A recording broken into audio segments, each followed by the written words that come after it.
Today on an all-new Dr. Phill, her fake pregnancies made headlines. Accused of swindling by posing as a would-be surrogate mother.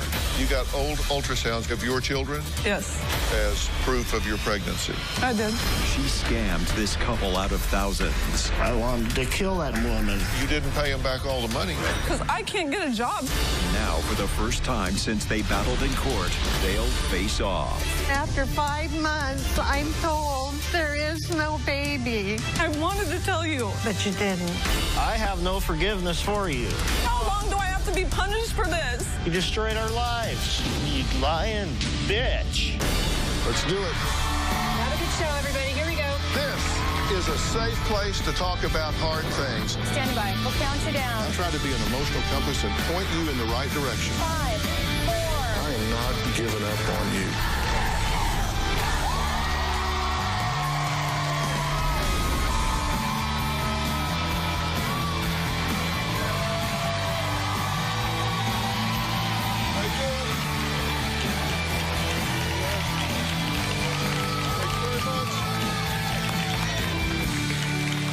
Well, Peter and Shania say they thought fellow Christian Audrey was the answer to all their prayers when they met her on a surrogacy website. Audrey said she was a married mother of 4, a nurse, and successfully carried 3 other babies for another couple. So they agreed to pay Audrey $10,000 to carry their miracle baby. But their dream turned into a nightmare 5 months later when Peter got a call from police informing him that Audrey was not pregnant and the only thing she was carrying was their cash. In fact, in a story that ended up making headlines, swindling surrogate mom arrested for faking pregnancies, authorities claim Audrey lied about being a surrogate just to scam Peter and Shania out of thousands of dollars. Audrey now sitting in an Oregon jail accused of swindling by posing as a would-be surrogate mother. I am asking for $10,000. Thanks, and God bless. It was the God bless that convinced Shania, a deeply religious woman, to agree to pay her to serve as a surrogate mother to bear the child the couple had always wanted. Something that my wife always dreamt of. The couple say they took every precaution. They signed a contract. They did a thorough background check on her. I don't know what more we could have done. The couples exchanged more than 100 emails and phone calls who investigators say never got pregnant with anyone's baby.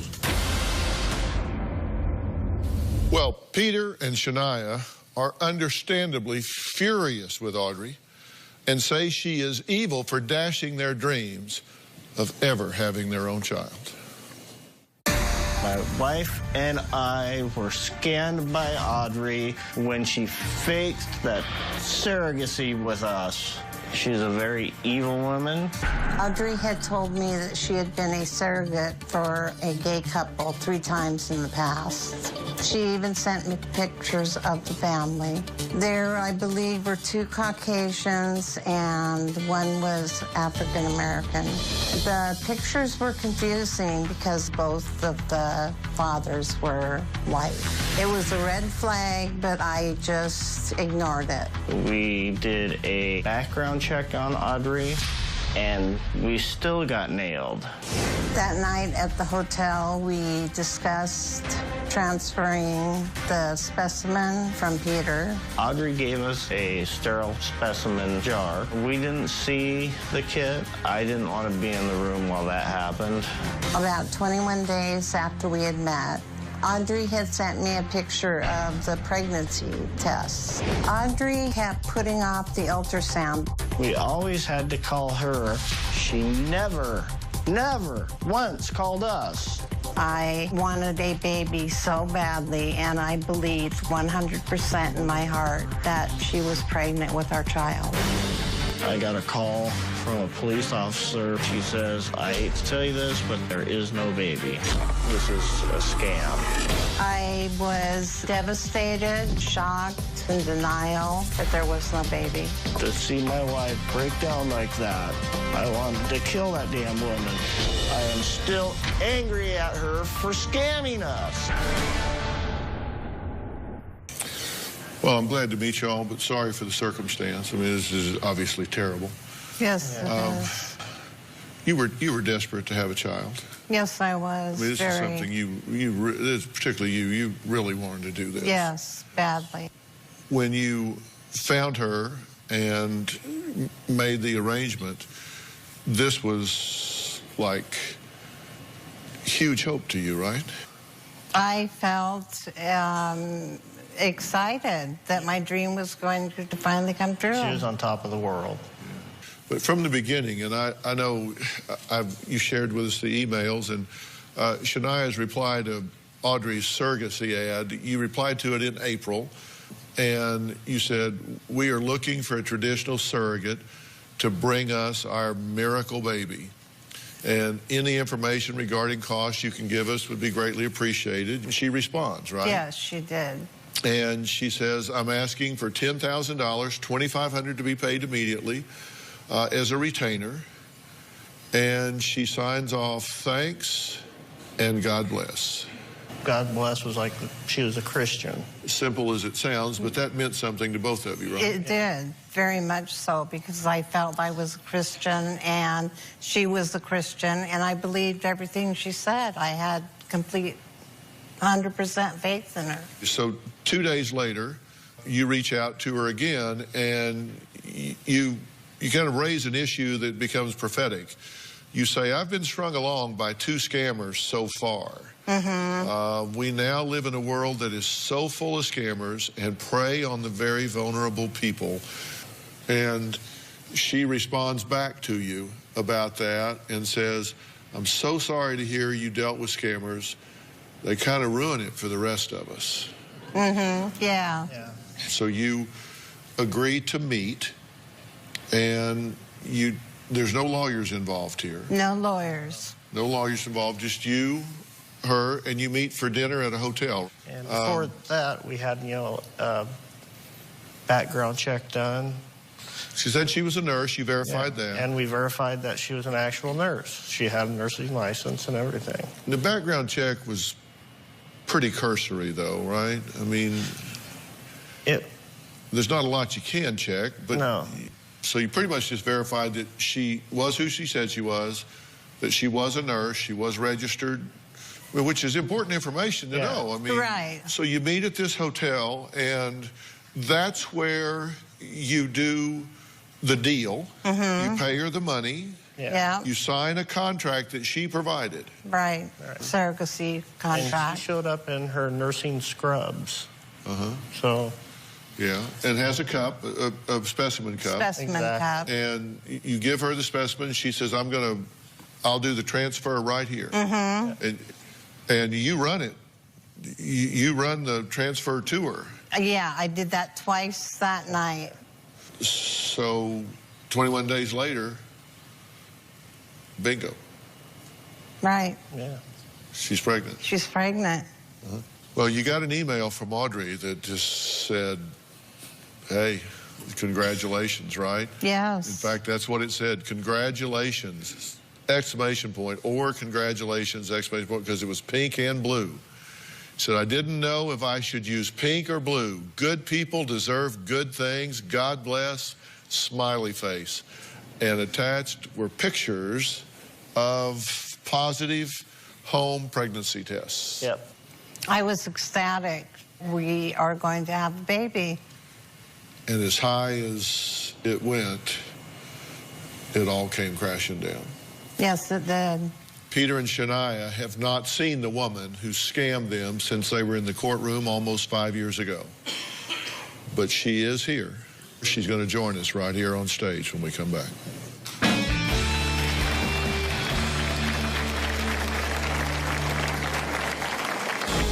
I never intended on getting pregnant.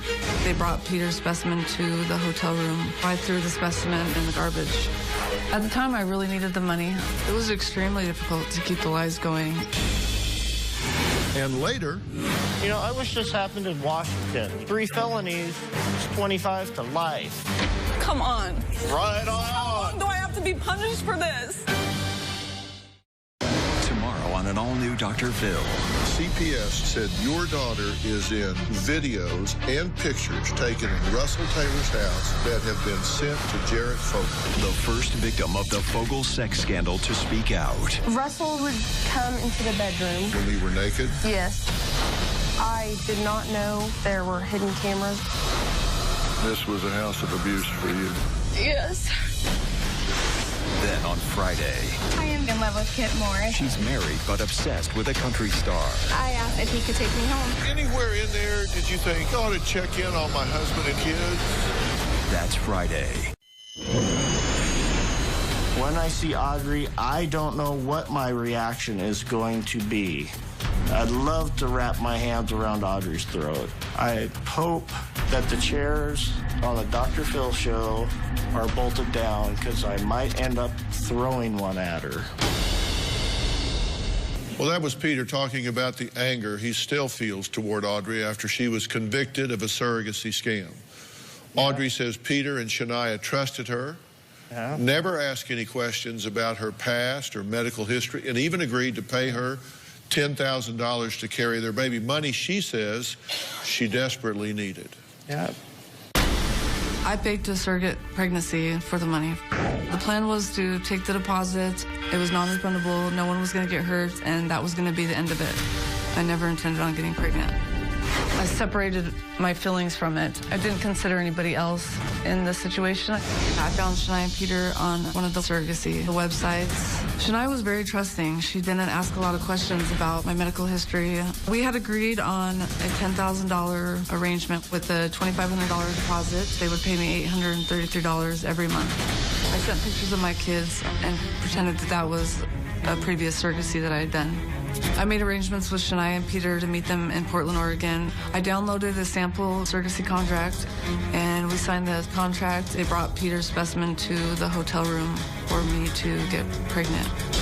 I had no intentions of using it. I was in a hurry to leave to catch my flights for family vacation in Washington, D.C., so I threw the Peter specimen in the garbage. The plan was to call them in 2 to 3 weeks and tell them that I took a pregnancy test and it did not work. When I was on vacation, the whole deposit was spent. I had run out of money at that point. At the time, I really needed the money, so I decided to tell them that I did get pregnant for a month or two and then to tell them that I miscarried. Shania was asking if she could come down and do an ultrasound with me. I kept putting it off. I kept telling Shania that I was too busy. I was planning on telling Shania and Peter that I had miscarried around the 4th or 5th month. I was so disconnected at that point that I really didn't think I was doing anything wrong. It was extremely difficult to keep the lies going. It spiraled out of control. I'm gonna ask Audrey to come out because I think you're entitled to say what you want to say to her. Fair enough? Yes. All right, Audrey, come on out.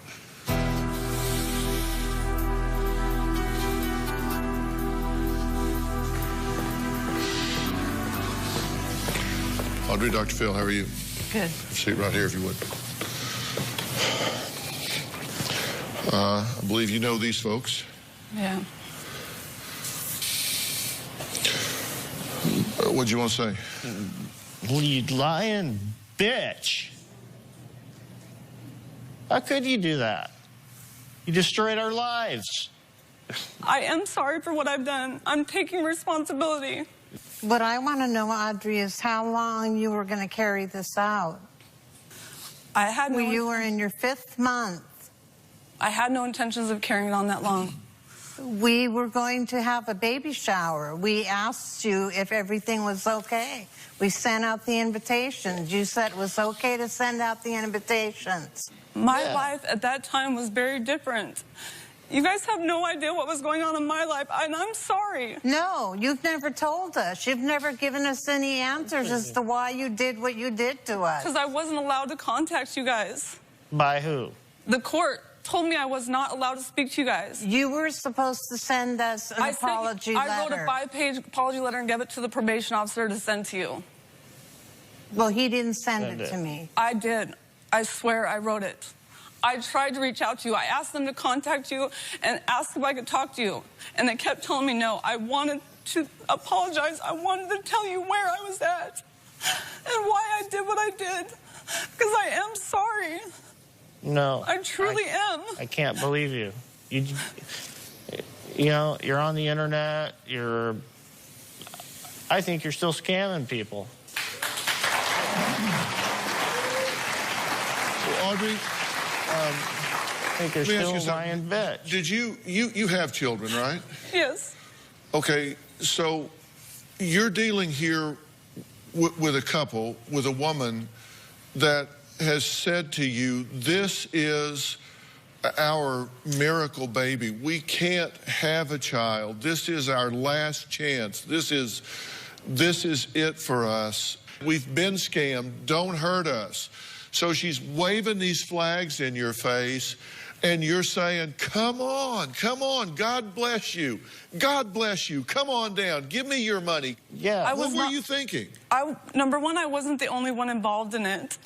And I was broken at the time. I was taking a lot of pills. I didn't know what to do. Who else was involved? I can't say. Yeah. But I was not the only one involved. Yeah, at I all. kind of figured that. I was so broken. And that excused? I'm not saying it's an excuse. I'm just telling you that that's what I was going through. Could care less what she's going through. I was trying to kill myself. Okay, and you're saying that you weren't...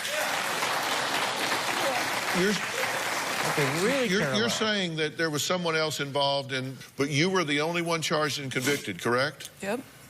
And I took responsibility for it. I did the probate. I did everything I could to make it. There's not much I can do. I can't go back. You didn't pay him back all the money. Because I can't get a job. Nobody will hire me with 5 felonies on my record. I have tried my hardest. I don't understand why you did what you did. How long were you going to let it go? You kept taking my money. I did not know how to stop it. Because the police caught her. And later... Do you understand what you put me through? Why do you think I'm here? Because I understand. You can't possibly understand. Stop telling me what I understand, because I am here. This November, they survived a house of horrors. Locks on the refrigerator, blood splattered on a wall. The children speak out for the first time. You found some guns? Yeah, we were gonna go inside and kill all of them. This is the month. Did he kidnap your daughter? He did. No. Where anything can happen.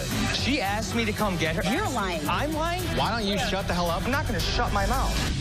If I didn't think I'd go to jail for it, I would go across this 3 feet of floor right here, and I'd take his damn head off.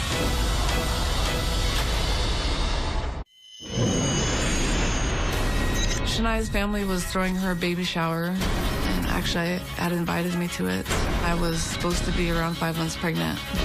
Even though I knew I was not pregnant, I told Shania to go ahead and have the baby shower because I did not know how to break it to her that I wasn't pregnant.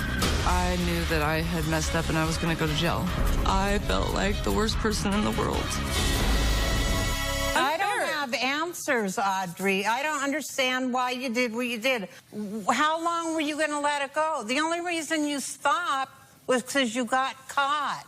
That's the only reason. You kept taking my money. I did not know how to stop it because me and you had built a relationship, and I felt bad. I didn't know how to tell you. Yeah, at that and point. you were backing off the relationship. Exactly, because I didn't know what to do. I was stuck in a place of... That's because the police caught her. I appreciate you being here.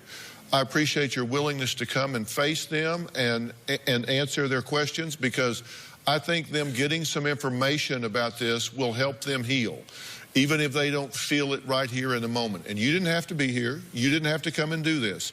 And I do give you credit for that. And this was not a one spur-of-the-moment bad decision that you made, because this did stretch out across 5 months. You first had to place an ad, which you put up. That was one time. Then you had to answer and carry on this conversation. Was it you carrying on the conversation with her?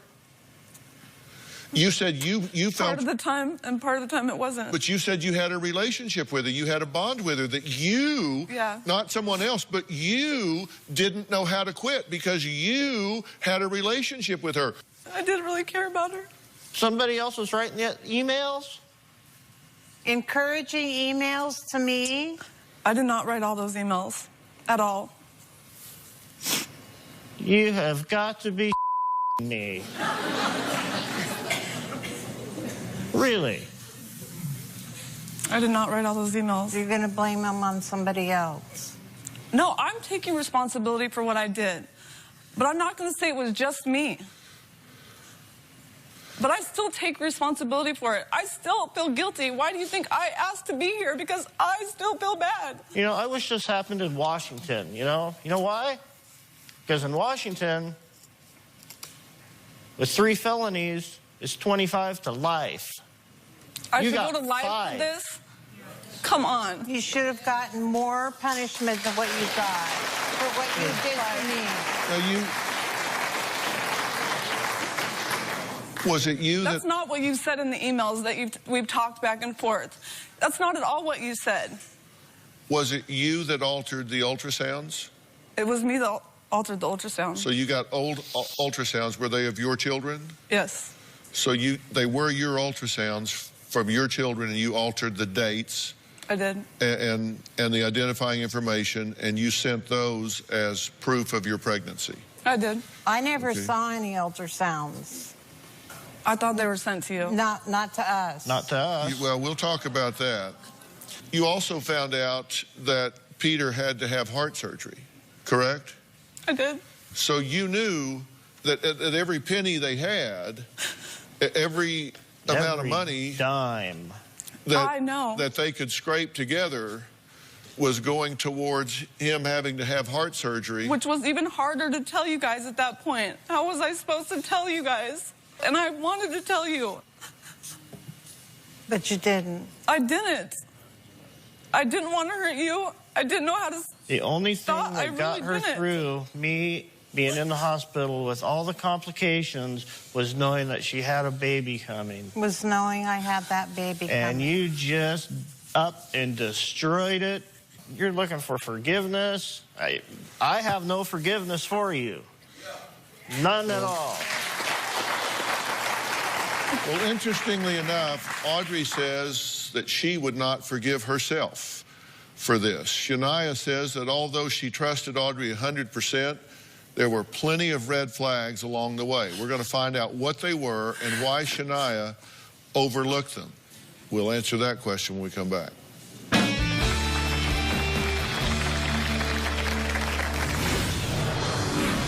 Did you fess up to the police? Did you tell them the truth? Yeah. Because I looked at the police reports. There was a couple in New Zealand. I had a prior medical procedure done. I had a doctor, and he asked me if I ever wanted to have children again at that point. He said this could be near to slim that it might happen. We told Audrey this, and she said she's been through this before, and it still does happen. So I was surprised that Audrey got pregnant. Well, that was Peter talking about a major health problem they ignored during what they thought was a legitimate surrogacy deal because his wife, Shania, wanted a baby so badly. But that was not the only thing she overlooked. Shania says convicted scammer Audrey claimed to be a surrogate mother for another couple and even sent a picture of 3 children she carried for them. And there were 2 Caucasian children. 2 Caucasian children. And 1 African-American child. And 1 African-American child. And the couple was both Caucasian. And you didn't send that picture? I did not send that picture. So someone that was working with you? Yes. Sent that picture? Yes. Okay, sent that picture. And are you saying that you did this against your will? Or are you saying that you were just in a bad situation and made some bad choices? Because I think they want to know. Were you forced into doing this, or were you... I was not forced into do it. At the time, my mind was really messed up, and I just said, okay. I didn't really think about what it was going to cost. Okay, this is great. Cool. Yeah. Right on. How long do I have to be punished for this? I mean, Yeah. I made a mistake. I'm trying to make amends. I'm trying to say I'm sorry. You know, you seem really defensive about this, and it's hard to be under attack and not be defensive. Yeah. You do own the fact that you made the decision to do this. Absolutely. Were you glad to be caught so it would be over? Yeah, I was glad. I wanted it to be over. I just wanted out. Did you fess up to the police? You tell them the truth? Yeah. Because I looked at the police reports. Maybe you can clear some of this up for me. They said that you got specimens from the male half of couples, stated that she was impregnated, which is not true. Because one item located were medical reports that seemed to indicate that you had an operation where you were no longer able to have children. I had a tubal reversal because me and my husband were going to try to have a baby at the time. I see. And it said this would be intent to defraud. Yeah. At times, she seemed to be indifferent. They described you as being indifferent about the fraud that she had committed and said we were just making a big deal out of this. I didn't realize how serious it was. I didn't realize the big picture of it. That you just destroyed 2 people. Yeah, it's just been a wonderful since then.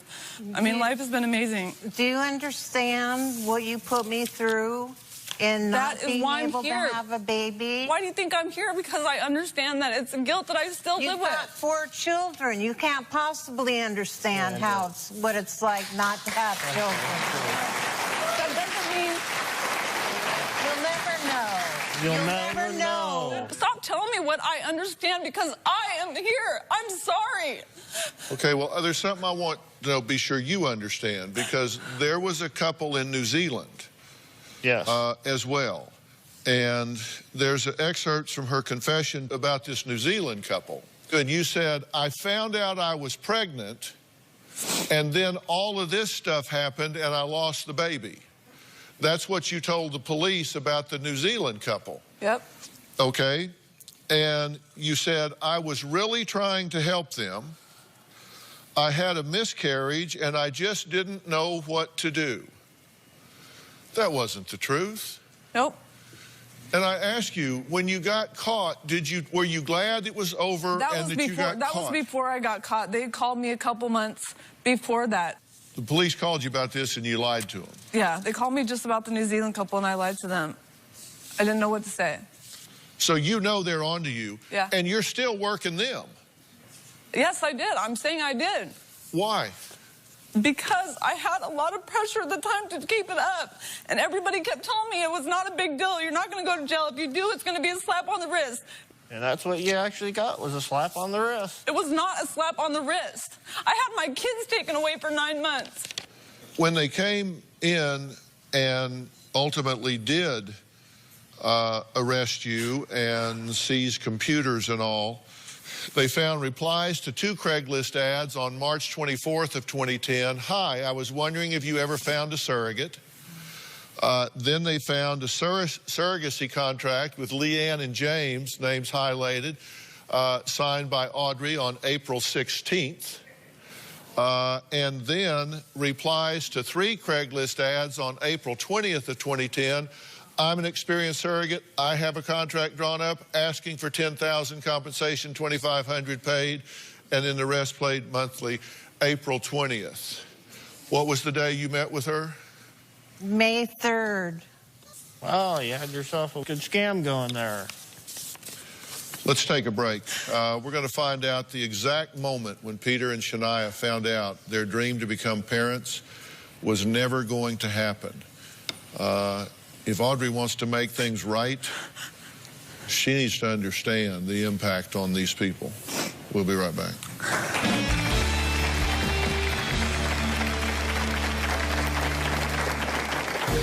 Audrey said having children for other couples was more important than getting the money.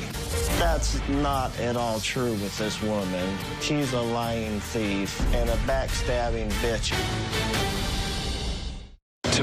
on an all-new Dr. Phill, the first victim of the Fogel sex scandal to speak out. Russell would come into the bedroom. When you were naked? Yes. I did not know there were hidden cameras. Only on Dr. Phill. That's tomorrow. Closed captioning provided by... Make cold sore symptoms a thing of the past with Carmex Cold Sore Treatment, recently voted Product of the Year. And for dry, chapped lips, try Carmex Lip Balms, trusted since 1937.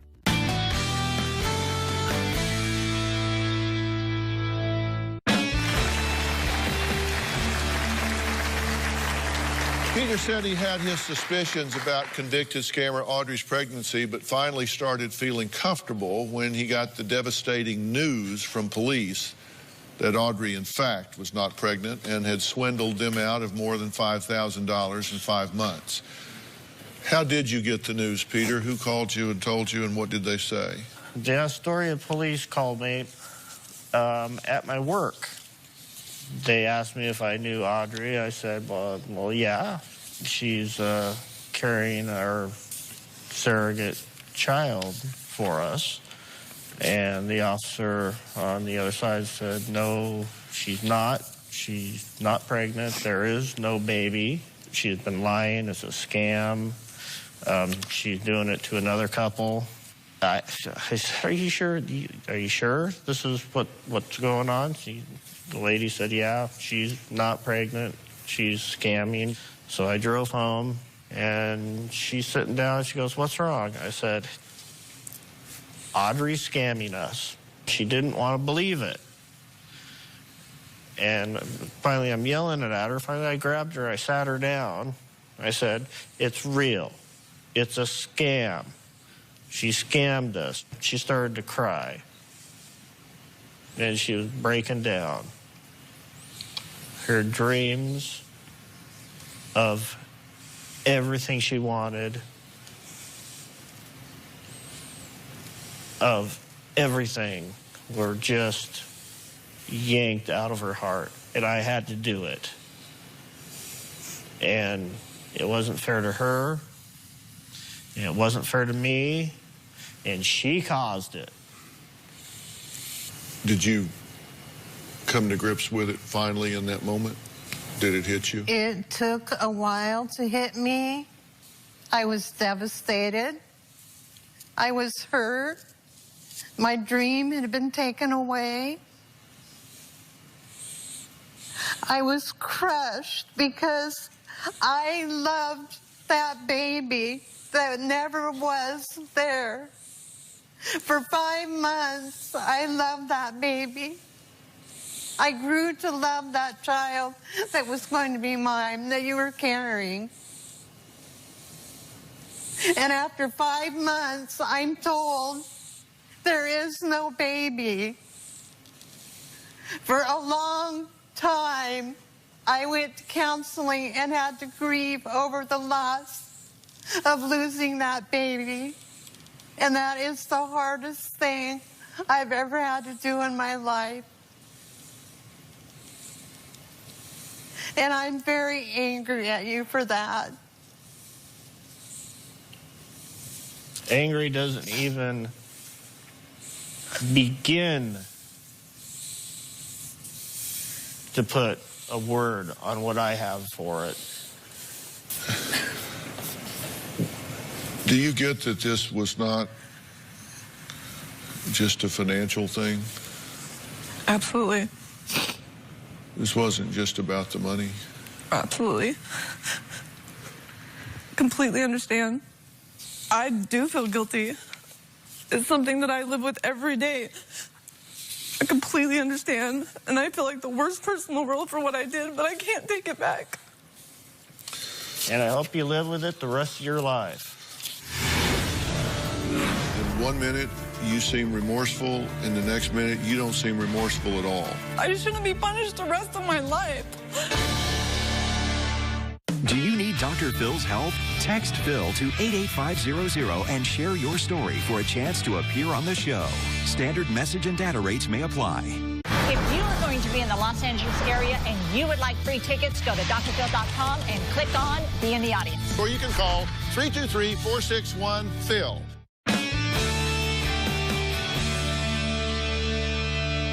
I've read what she has written to you, and it's very humbling to me to read what she's written to you. She said, "Hi, Audrey, I have grown such a connection to you after everything came out. There was a part that still cared. There is still some unresolved hurt and pain for the baby I lost and for the friend I lost. A connection I had with you and nobody else. There's a good reason that God reconnected us. I'm really happy for you, and I'm sorry for the dysfunctional life you had me go through." And, you know, she signed it, "Love, Shania." And I think she has compassion. If there's something you want them to know, then I want you to say it. Because in 1 minute, you seem remorseful. In the next minute, you don't seem remorseful at all. You seem combative. Exactly. And so I just want to give you, without interruption, I want to give you the opportunity to say whatever you want to say. I just want to say that I'm sorry. I'm not trying to be combative, but I just want a chance. It's been 5 years. I shouldn't be punished the rest of my life. I really shouldn't. I'm trying to make it right. You really meant a lot to me. I really want you to forgive me. You were a friend to me. I want to get closure, and I want to move on, and I don't know how. Part of me wants to believe you, Audrey, but there's part of me that doesn't believe you. At this point, their ability or willingness to make you feel better is a gift that I don't think Peter has to give at this point. No. I think that Shania has been exceedingly generous of spirit in reaching out to you, and I think you should be very, very grateful for that. And the only person that really knows whether you are sorry for the choices that you made is you. I, for one, don't think you would make that choice today that you made back then. And the first person that needs to forgive you is yourself. You got to decide. I needed to set an example for my children. I need to forgive myself and be the best mother that I can. You can't fix them. They're going to have to do that themselves. Your willingness to come here today and face them goes a long way with me in terms of your genuineness in trying to make this right. I really want to. So I do appreciate that. I'm going to excuse Audrey at the break, and when we come back, I'm going to ask Areva Martin to join us. We're going to talk to Peter and Shania about how they can use this situation in their life to save heartbreak for another couple that might be coming down the line, because surrogacy is not a bad thing. It's just a delicate thing. We'll talk about that when we come back.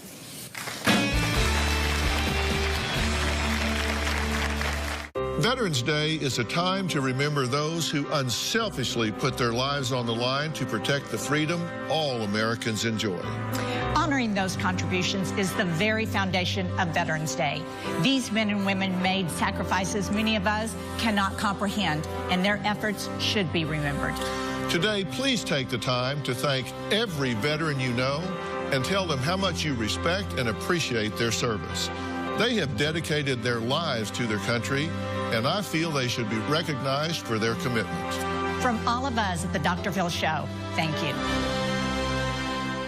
Ready to get real? Go to drphil.com for advice on relationships, parenting, finances, and more. Plus, weigh in on your favorite episodes, share your stories, and find support in the Dr. Phill community. When you sign up for the community, you will automatically be subscribed to the Dr. Phill Show newsletter. Log on to drphil.com today.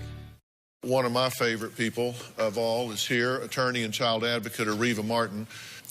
I want to use this situation to try to save people from getting caught, because I have to say this was actually a reasonably prudent couple here compared to what a lot of folks do. Yeah, I think so, Dr. Phill. The issue, though, you said surrogacy is delicate. It's also very complicated, and there were so many red flags in this case. And I know when you're vulnerable and you want a baby as badly as you do, you didn't see those flags. Or sometimes you said you saw them, but you ignore them. But first of all, that contract was so troubling to me as an attorney, and when I saw it, I was cringing. There were so many things in there that no one took any consideration of, like the medical care. Well, let's look at this. Let's look at this, for example. Artificial insemination procedure shall be performed by a licensed and qualified physician. That didn't happen. Surrogate agrees to undergo and/or have undergone psychological evaluation or testing. That didn't happen.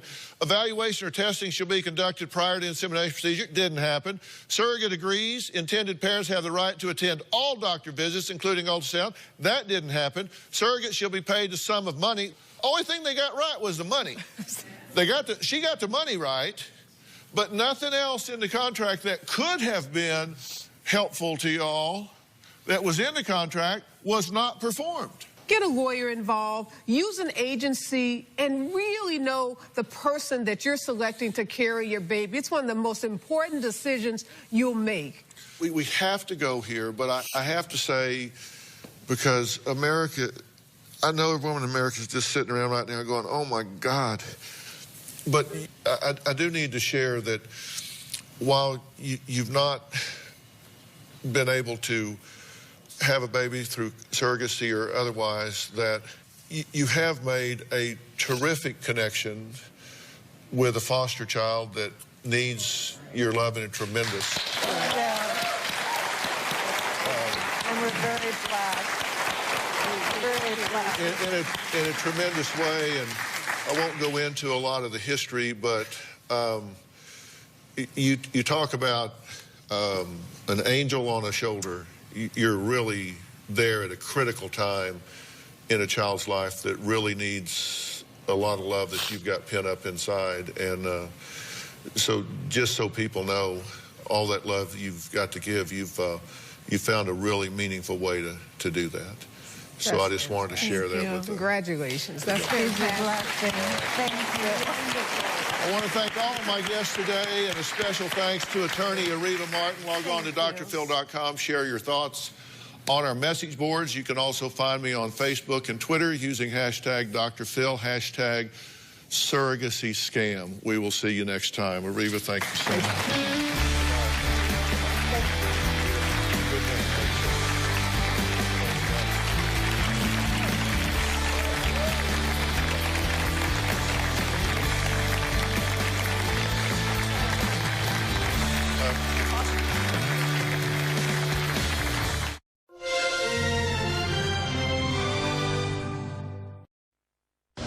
Today on an all-new Dr. Phill, an uncle's affection for his niece. You gave her this bear, this Valentine's card, and you gave your wife a mug.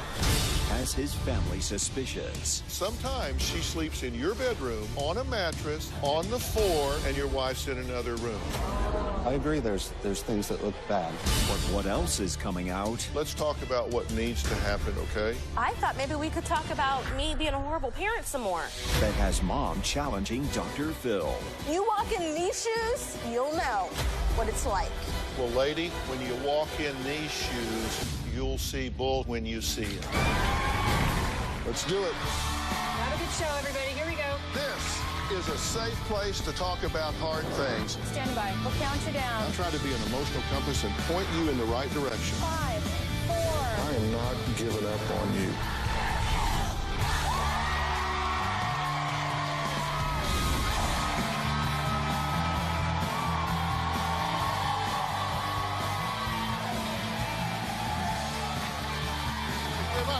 Very much.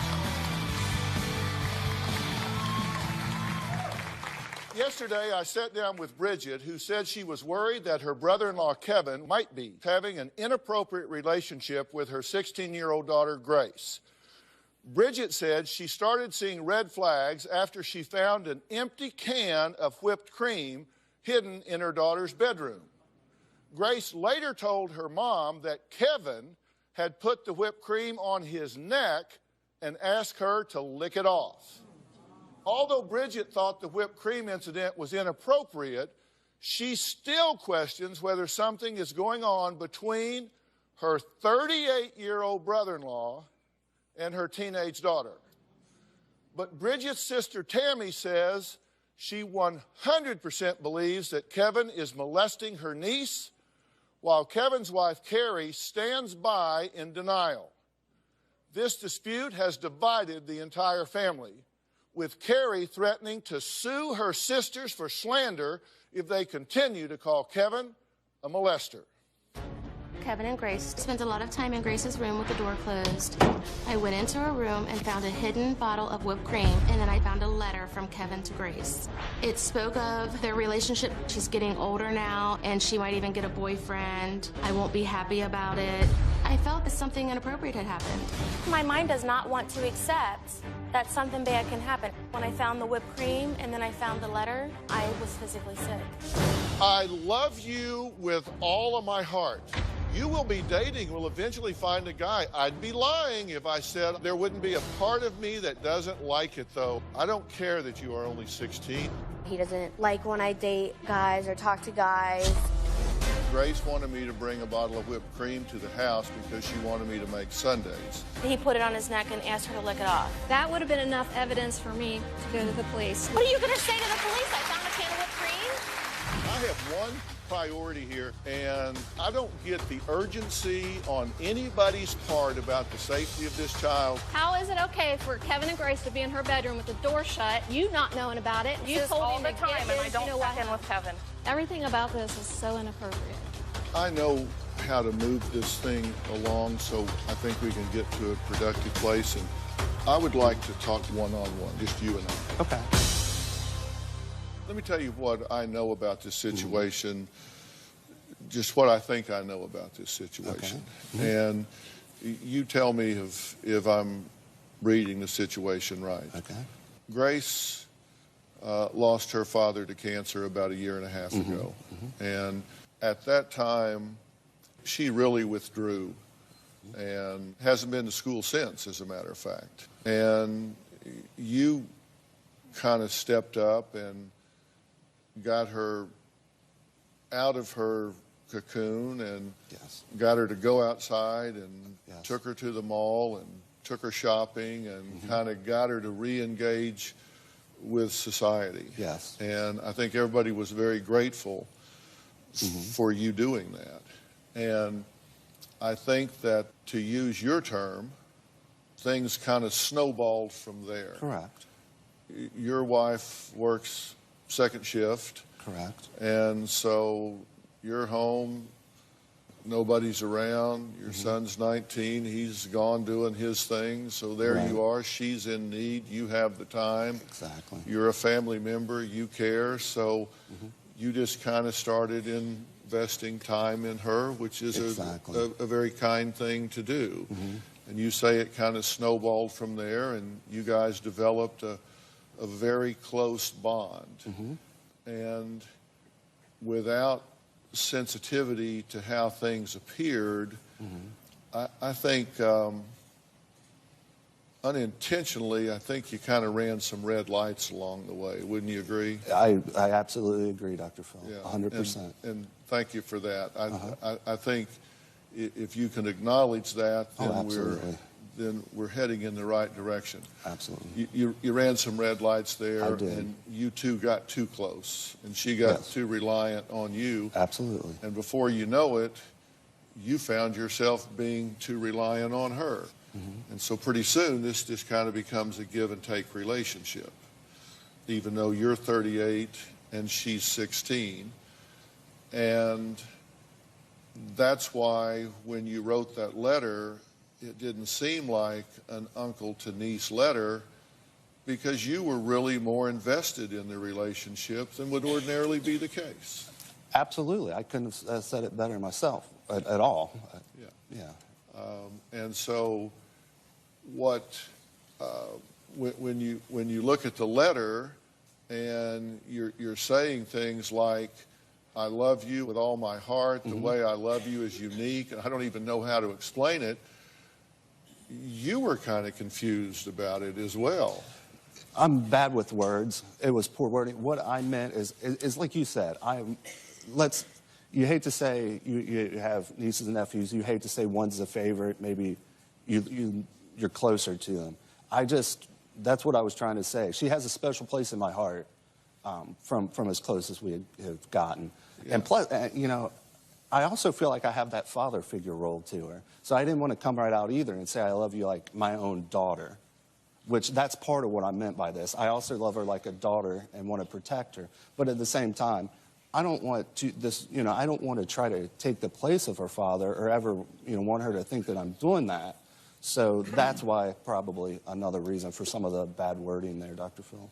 Yeah, and that bad wording comes from your needs being met. When you say, it's understandable. You mean you're invested in her, and you don't say I love you like a daughter. You say you're my best friend, and you say I get something out of it when you send me hearts on your phone and when you say I look nice. I mean, she's making you feel better about you. I mean, come on, you're 38. Absolutely. Here's this young, attractive girl, and she's telling you you look nice and that you make her feel good, and that's making you feel good. You're running red lights as fast as you can go. I mean, and you can't be confused that people on the outside are going, the creep meter is going. Okay, gotcha. Is pegging over here. Okay. And you say, I get a little over emotional sometimes. I said, I love you in my own special way. You say, I'm in as a friend and an uncle, but that isn't what you said. Exactly. And then you start adding things up and you say, okay, we've got the whipped cream situation here. Right, right. Is that not really creepy? Yeah, it absolutely. Okay, and then you take things that you may say, you have no idea how innocent this is, but when you look at them, yes. She spends the night at your house sometimes, right? Yes. She sleeps in your bedroom with you sometimes, right? My wife has... And your wife doesn't. Right. Just hear me. Okay. Sometimes she sleeps in your bedroom with you without your wife, on a mattress, on the floor, at the foot of the bed. Yes.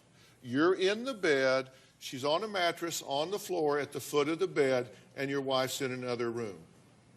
Correct. Correct? That's the right architecture of this situation. Can I tell you how incredibly bad an idea that is? As long as the way I looked at that is as long as my wife was comfortable, she knew nothing was going on between us, she was comfortable enough for us to do that. As long as she was okay with it, I didn't have an issue with it. Okay. On the list of bad ideas of the week,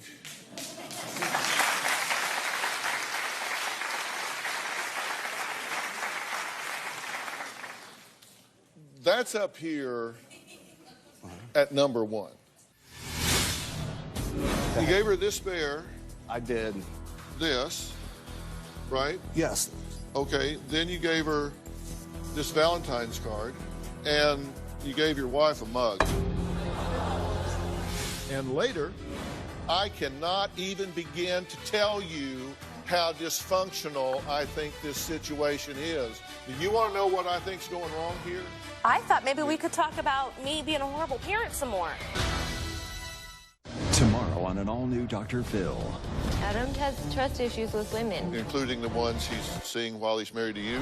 She says her son-in-law is selfish. He buys things that he can't afford. And violent. Got an email from hotel security. Were you fighting in the room, yelling and screaming? Well, not yelling. There is louder voices. What happened that led to this? Whoa. You don't talk that way on my stage. Are we clear on that? Then on Thursday, why would a woman who can see I wanted to go blind permanently do the unthinkable? She put liquid drain cleaner into her eyes. That's Thursday.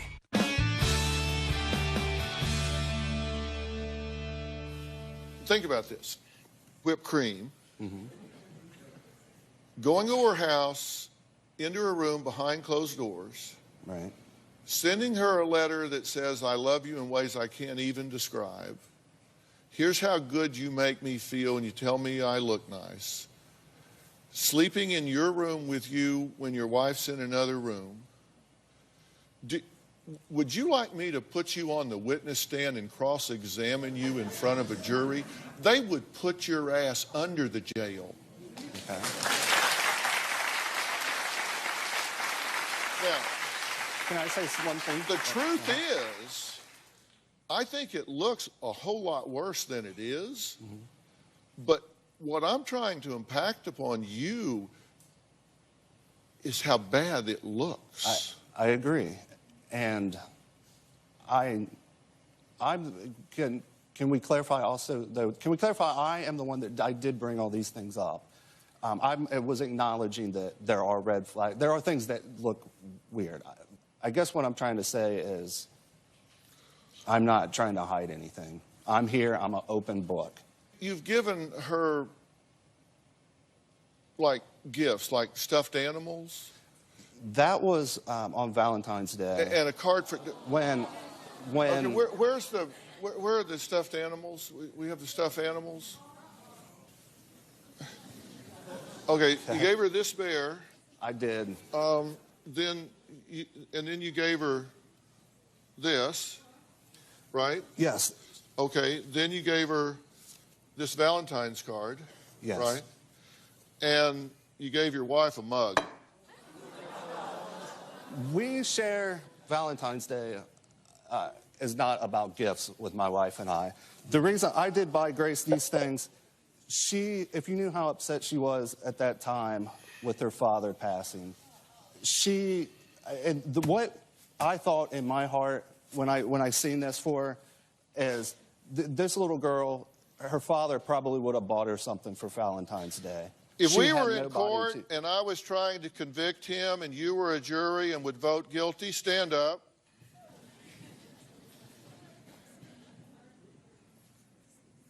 Guilty of what? I mean, of inappropriate behavior or red flags, things that look weird? Well, at this point, I would like to know what you think. Do you get my point and the audience's point that this looks really bad? Yes, I agree. There's things that look bad.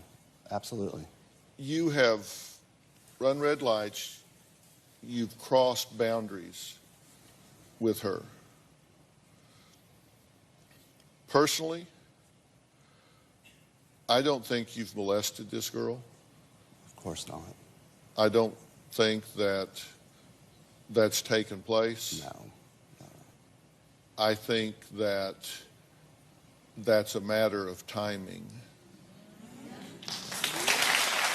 I don't think of it like that. I'll tell you why. Yeah. I think you could lose yourself in this relationship. You have incredibly bad judgment. And in your submission tape to me, you said, I don't know what I should do. Should I leave it up to my wife? I don't know what your wife says to you behind closed doors. I don't know. I know what she says when she's spinning it out here. But if she isn't standing on your chest and telling you, bucko, you better straighten your ass up and you better take a giant step back from this girl and get yourself under control, then she ought to be. Because I'm telling you that you're headed for peril here.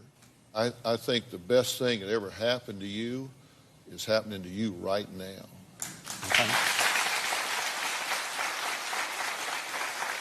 Because I'm trying to give you a sobering wake-up call before you do something incredibly stupid. And I think you need to acknowledge that, yeah, I kind of lost my head here, and I need to I need to wake up and realize I'm her uncle, I'm an adult, Okay. and I need to back off here. Okay. And I'm trying to help you. I'm trying to keep you out of trouble. That's what I'm here for. Is your help. I don't think for Grace, and I hope we can move things forward to help her as well, to where she understands. Well, I hope so. The dynamics. family has been backstage watching with Grace and her older sister. Want to say, and we're going to hear what they want to say when they come back, and what I want to say to Bridget after the break. We'll be right back.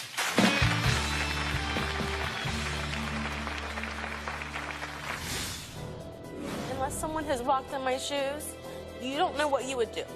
I thought Kevin was a friend for her. Without him, she would just be going in a downward spiral.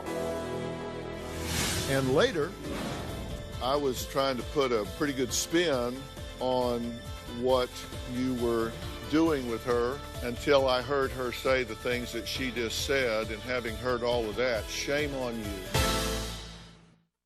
The last time we saw Hollywood actor Nicholas Brendan, he walked off this stage in a huff. Now he's back.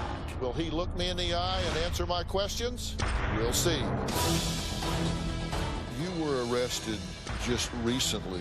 You were drunk at the time. That was inebriated, yeah. Police say a woman told them Nicholas Brendan took her car keys and started choking her. Did you obstruct her breathing? No, I held her down to get the keys. That's the 6th time that you've been arrested. His downward spiral. Police said you passed out, you had urinated on yourself. When you wake up in jail and you're not sure why you're there, that's a very, very lonely feeling. The voicemail he left a Dr. Phill producer. I just need some help. I need... Please help me. Please help me. What were you feeling at that moment? Hopeless, probably. And afraid. The reported suicide attempt. Did you want to die that day? I look at my life and I just think, how things could have been different, Nicholas Brendan returns this November.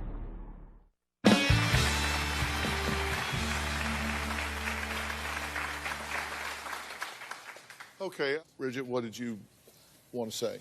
Unless someone has walked in my shoes and tried to be the only parent for 3 children who lost their dad, you don't know what you would do. I thought Kevin was a friend for her. I walk on eggshells with Grace just to keep her alive, to keep her from that day to now. And he's been a friend to her. And I think without him, she would just be going in a downward spiral.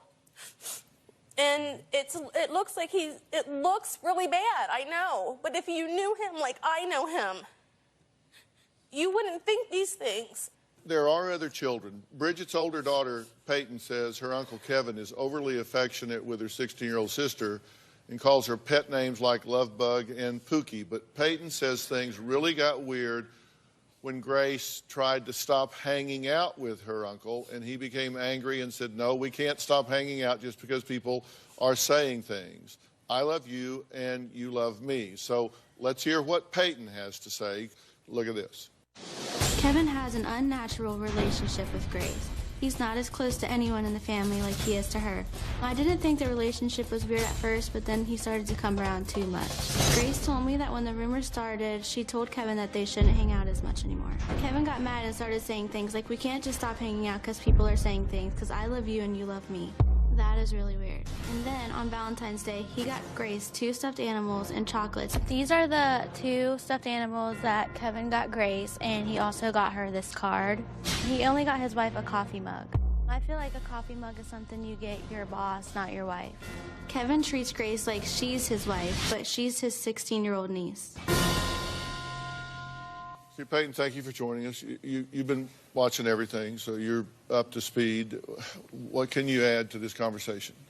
I think that things look a little different than how I've said them. I definitely think Grace needs Kevin. I don't think that it's inappropriate. I think the things that look weird are weird looking, but I don't think there's anything inappropriate going on. My dad meant everything to me, and when he died, Kevin had stepped up, and if he wasn't here, I would be dead. I wouldn't be sitting in this chair right here doing this. And when she tries to make him seem like a monster, Tammy, it's not like that at all. It's him caring about me and making sure that I'm alive. Because if he wasn't here, I wouldn't be here either. And that's how it is. That is how I'm laying it out on the table. He has never harmed me. He has done nothing but make sure that I am healthy and boost my confidence. And since all of this has been going on, and he's not been around a lot, all I do is sit in my room and cry constantly, and wonder, what am I going to do when I wake up in the morning? Like, I don't even want to wake up in the morning. Like, so since he's been here and been helping me, he's what is keeping me alive. I appreciate your sharing that. And as I said, I'm very sorry for your loss. And I think the grief process has some elements of depression and other things that have become intertwined with the grief itself. And so it's not just grief, and that sometimes suggests that some professional help would really benefit that person. And I think that's probably the case here. And with your permission, Mom, I would really like to arrange to get some help for your daughter to untangle all of that, evaluate it all and untangle it all, and get her the help. And you would avail yourself of that help, right?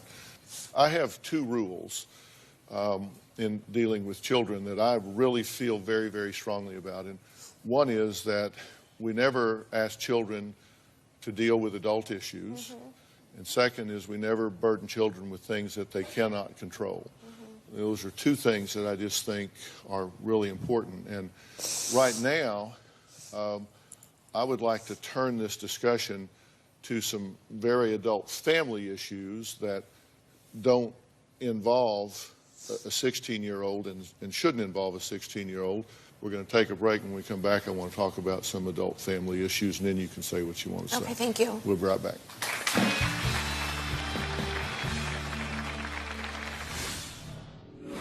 Having heard all of that, shame on you for fostering that kind of dependency from that child on you.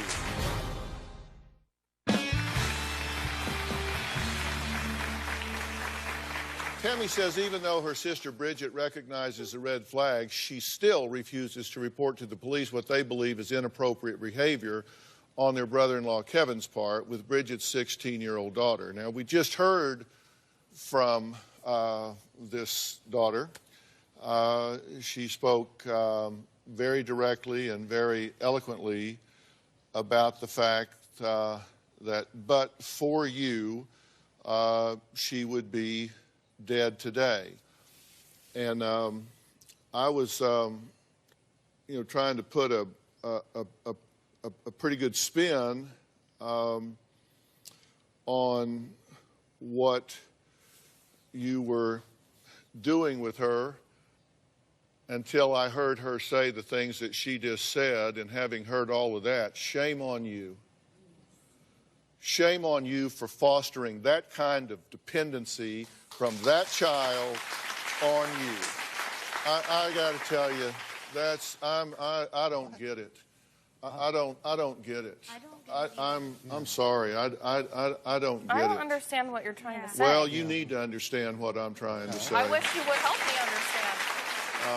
Because if you're telling me that you've got this child here that is hanging on by her fingernails and is that vulnerable and is that close to being underwater and involved in self-harm and is saying, I am that close to going over the edge, and you're fostering the kind of relationship that you are describing and you are doing here, as opposed to getting her into professional help, professional care, involving. No. You need to listen to what I'm saying. You can get self-righteous and sanctimonious on your own time. You came to me for my opinion. You came to me for my opinion. You need to hear my opinion. Fostering that kind of codependency with a child that is that vulnerable and writing the kind of things you're writing is wrong, wrong, wrong. And if you're telling yourself what you're telling yourself, somebody needs to give you a wake-up call here. This is not a matter of whether I think he has taken liberties with your daughter in terms of molesting her or whatever, because frankly, I don't think he has. I mean, I've said that to you. I'm saying that now. This is so dysfunctional here. I cannot even begin to tell you how dysfunctional I think this situation is. And you say, oh, I've got these 3 kids and I've been through all of this and I don't know. That's why you're here. Do you want to know what I think's going wrong here? Yeah. I know you're going to say it's me. Jeez. Yeah, okay.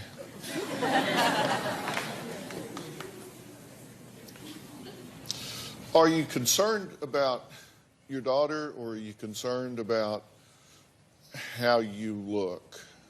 I've never been concerned about how I look. That's true. That is true. You can ask anybody that knows me.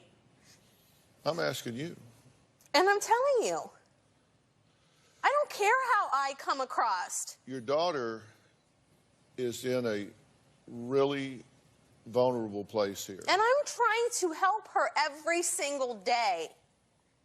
While she's in Tennessee, while they're in Indiana, while she's in Cincinnati, in my house, I'm trying to keep her alive every day. And when you walk in these shoes, you'll know what it's like to be the only person. Well, lady, when you walk in these shoes, you'll see bullshit when you see it.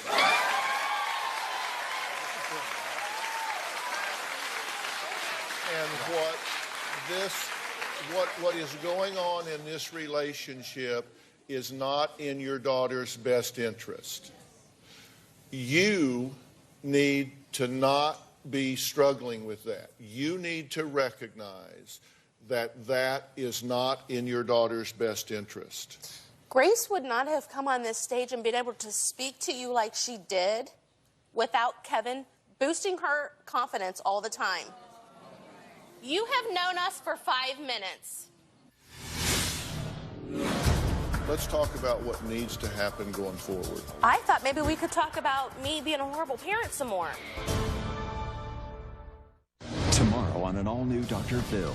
She can't stand her son-in-law. He's disrespectful, calls me vulgar names. Adam has trust issues with women. Including the ones he's seeing while he's married to you? That's tomorrow.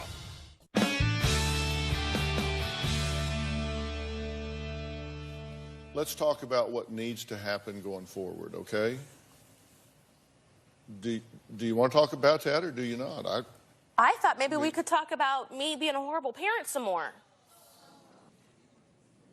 I can play this back for you and you can underline the parts where I've said you're a horrible parent. You won't find those. In a condescending way, you've said it. Okay. Didn't you just tell me you weren't concerned with how you come across? You're making me seem like I don't want to help my daughter. I don't care if you hate my guts, but don't tell me I'm not trying to help my daughter. I am the only parent they have. And I'm going to fight for them. And I don't care how I look, but that's what I know, and that's what she knows. And that's what Grace knows. And that's what my sisters know. I want to help you. I want to help you be a parent going forward. I want to help your daughter not be of such low self-esteem that she's harming herself.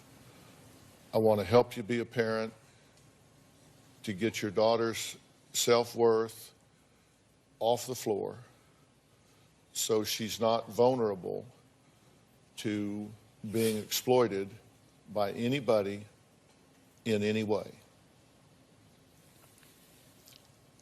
To do that, I have to help you. You're the only mother they've got, which means you got to take care of yourself because you can't give away what you don't have. And you're about to explode. You're so tired, you can't even sometimes figure out how you're going to get out the door another day and get back home.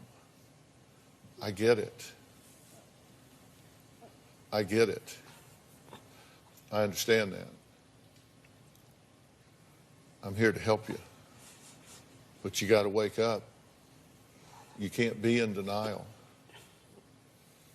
I said, shame on him when she sits there and says, I'd be dead but for him.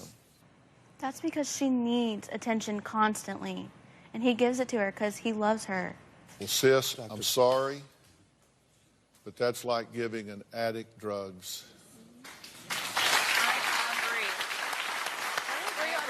agree with that. That's like giving an addict drugs. I'm sorry.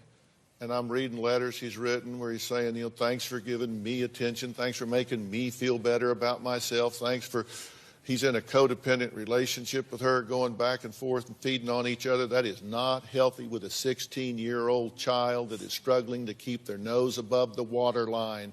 That is not healthy to do with a vulnerable child. That is not healthy for an adult to do behind a closed bedroom door with a 16-year-old child. That is not healthy. Sorry, just not healthy. Shouldn't be happening. Should not be allowed to happen. Don't let that happen. She needs help. If he can be part of the solution, fine. If he's part of the problem, that's not okay. That is not okay.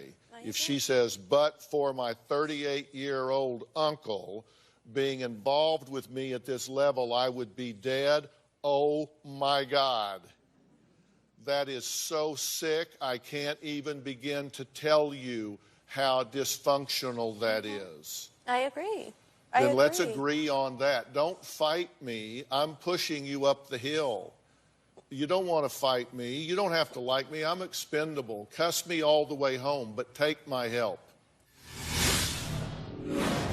So what you know is the man that is shepherding your daughter, the man that has kept your daughter alive, what we know about him is he's got incredibly bad judgment. Do you need Dr. Phil's help? Text Phill to 88500 and share your story for a chance to appear on the show. Standard message and data rates may apply.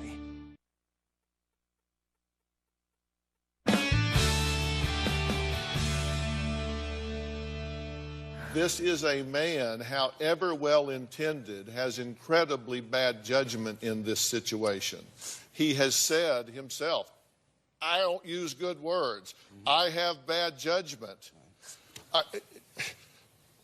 According to the family, he sees her behind closed doors. He gave her a cell phone. That's not true. What? That's not true. I've never gave her a secret cell phone. I'm just telling you what, read the line. According to the family. I'm just telling you what the family's told me. This is what Tammy said about the cell phone.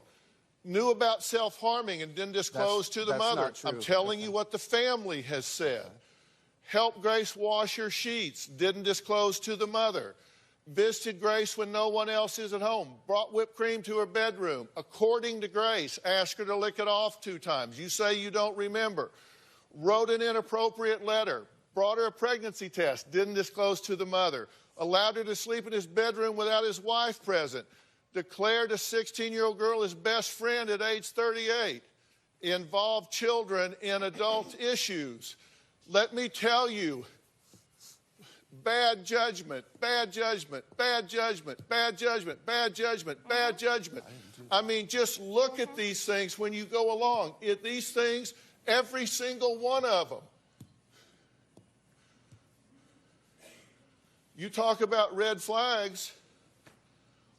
Mom, come on. What you don't know whether he has been sexually inappropriate with her. Personally, I don't think so. Right. I keep saying that because I hate for a guy to get railroaded just because he has poor judgment. And we all agree he has poor judgment. Yeah. We've always said that. Me. I especially agree with that. Yeah. I mean, it's a terrible situation. It's a terrible situation when the good news is you've got bad judgment. But that's the good news, right? I mean, because it means you haven't done something horrible. I told him I think that's a matter of timing. But bad judgment, bad judgment. So what you know is the man that is shepherding your daughter, the man that has kept your daughter alive, your sister alive, what we know about him is he's got incredibly bad judgment. I have a big heart, Dr. Phill. He has bad judgment in like a teenager way. Yeah. Right. Okay. Yeah, I mean, he's very immature. Like, he wants to be... So what is the final solution here? I'll be back if Bridget doesn't kill me at the break.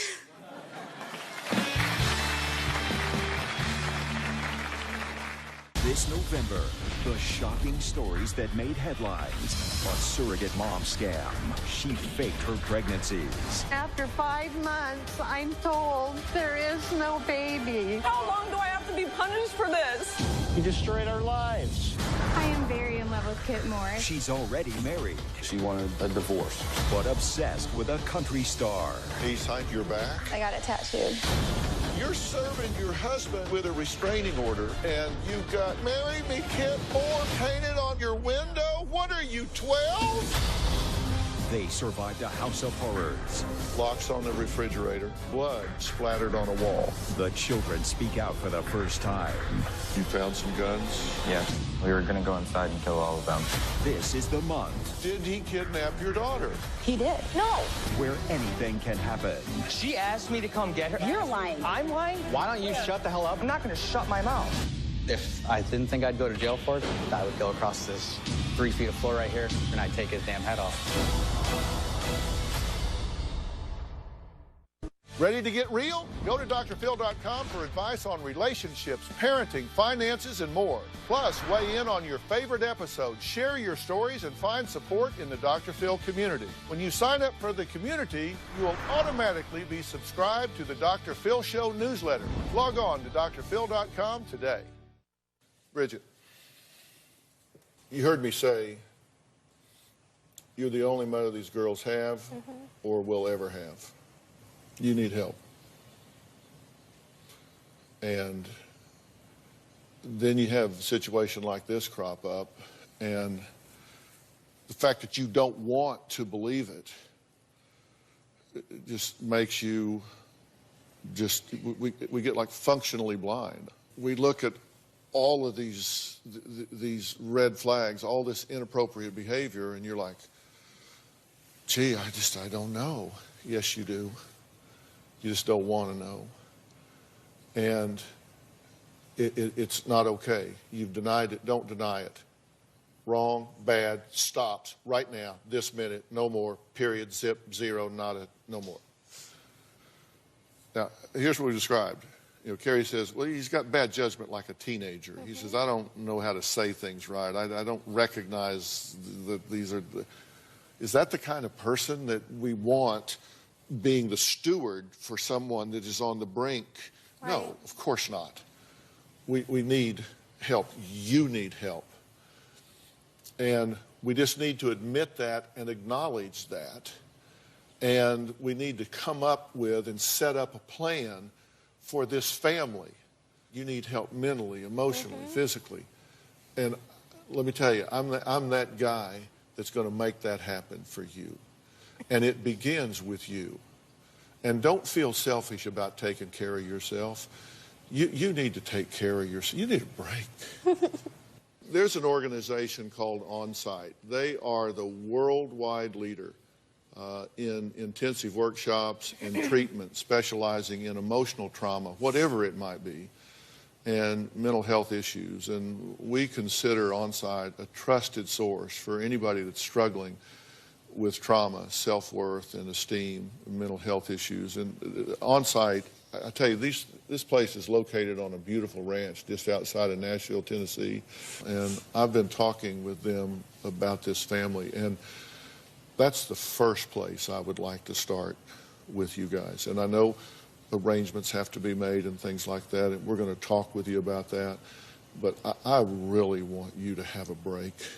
I want you to let somebody take care of you for a while, and we'll talk about that backstage, okay? Okay. That's just a beginning, and then we're going to work on some stuff going forward. I think you guys are going to, you've got some nice things coming up in your life right now, trust me. I want to thank all of my guests today. I want you to log on to drphill.com, share your thoughts on our message boards. You can also find me on Facebook and Twitter using hashtag Dr. Phill and hashtag SuspiciousMom. We will see you next time. And if you're wondering, yes, we're going to get some help over on this side of the room as well, because I want there to be some real clear definitions about where these boundary lines should be. So we'll see you next time. Thanks so much. Okay. All right. Thank you for coming here. Thanks so much. Okay. Gary, thank you.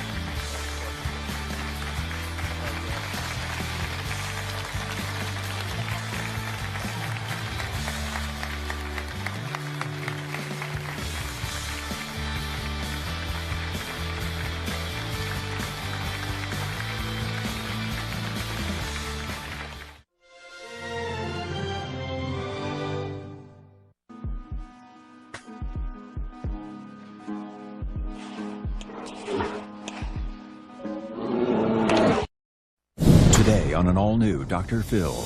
Marilyn is trying to sabotage my marriage and be a homewrecker. Is she a monster-in-law? Adam is disrespectful, vulgar, rude. Or is her son-in-law the problem? Adam has trust issues with women. Including the ones he's seeing while he's married to you? She calls Adam selfish. He buys things that he can't afford. And violent. Got an email from hotel security. Were you fighting in the room, yelling and screaming? Well, not yelling. There's louder voices. And what happened that finally led to this? You know what? Shut the and let me talk. No, whoa. Just a second now. No. This is bullcrap, man. No, you don't talk that way on my stage. Are we clear on that? Let's do it. Have a good show, everybody. Here we go. This is a safe place to talk about hard things. Stand by. We'll count you down. I'll try to be an emotional compass and point you in the right direction. 5, 4. I am not giving up on you.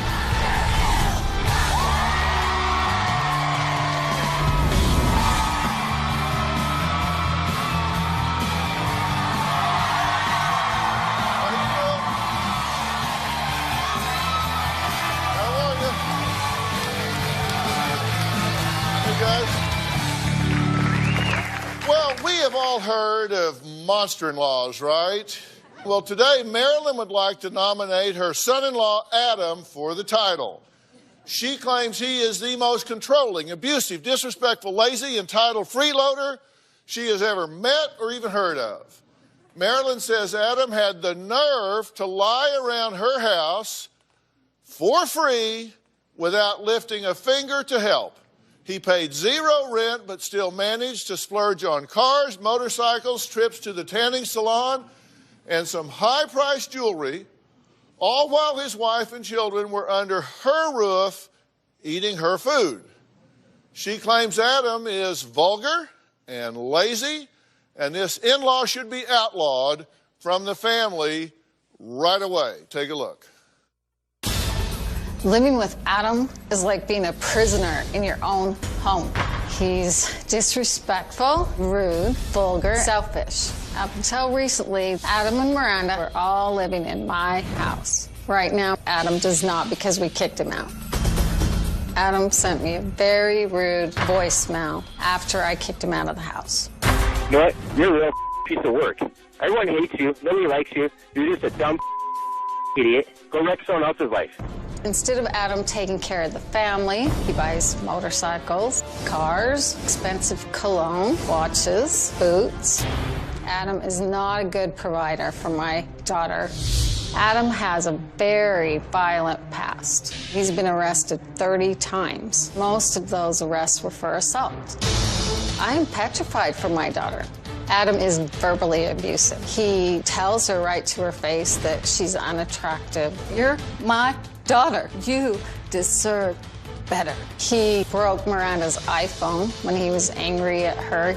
My belief is that Miranda is afraid of Adam. She's afraid to leave him. He doesn't respect you at all. I believe that Adam's going to kill them one day.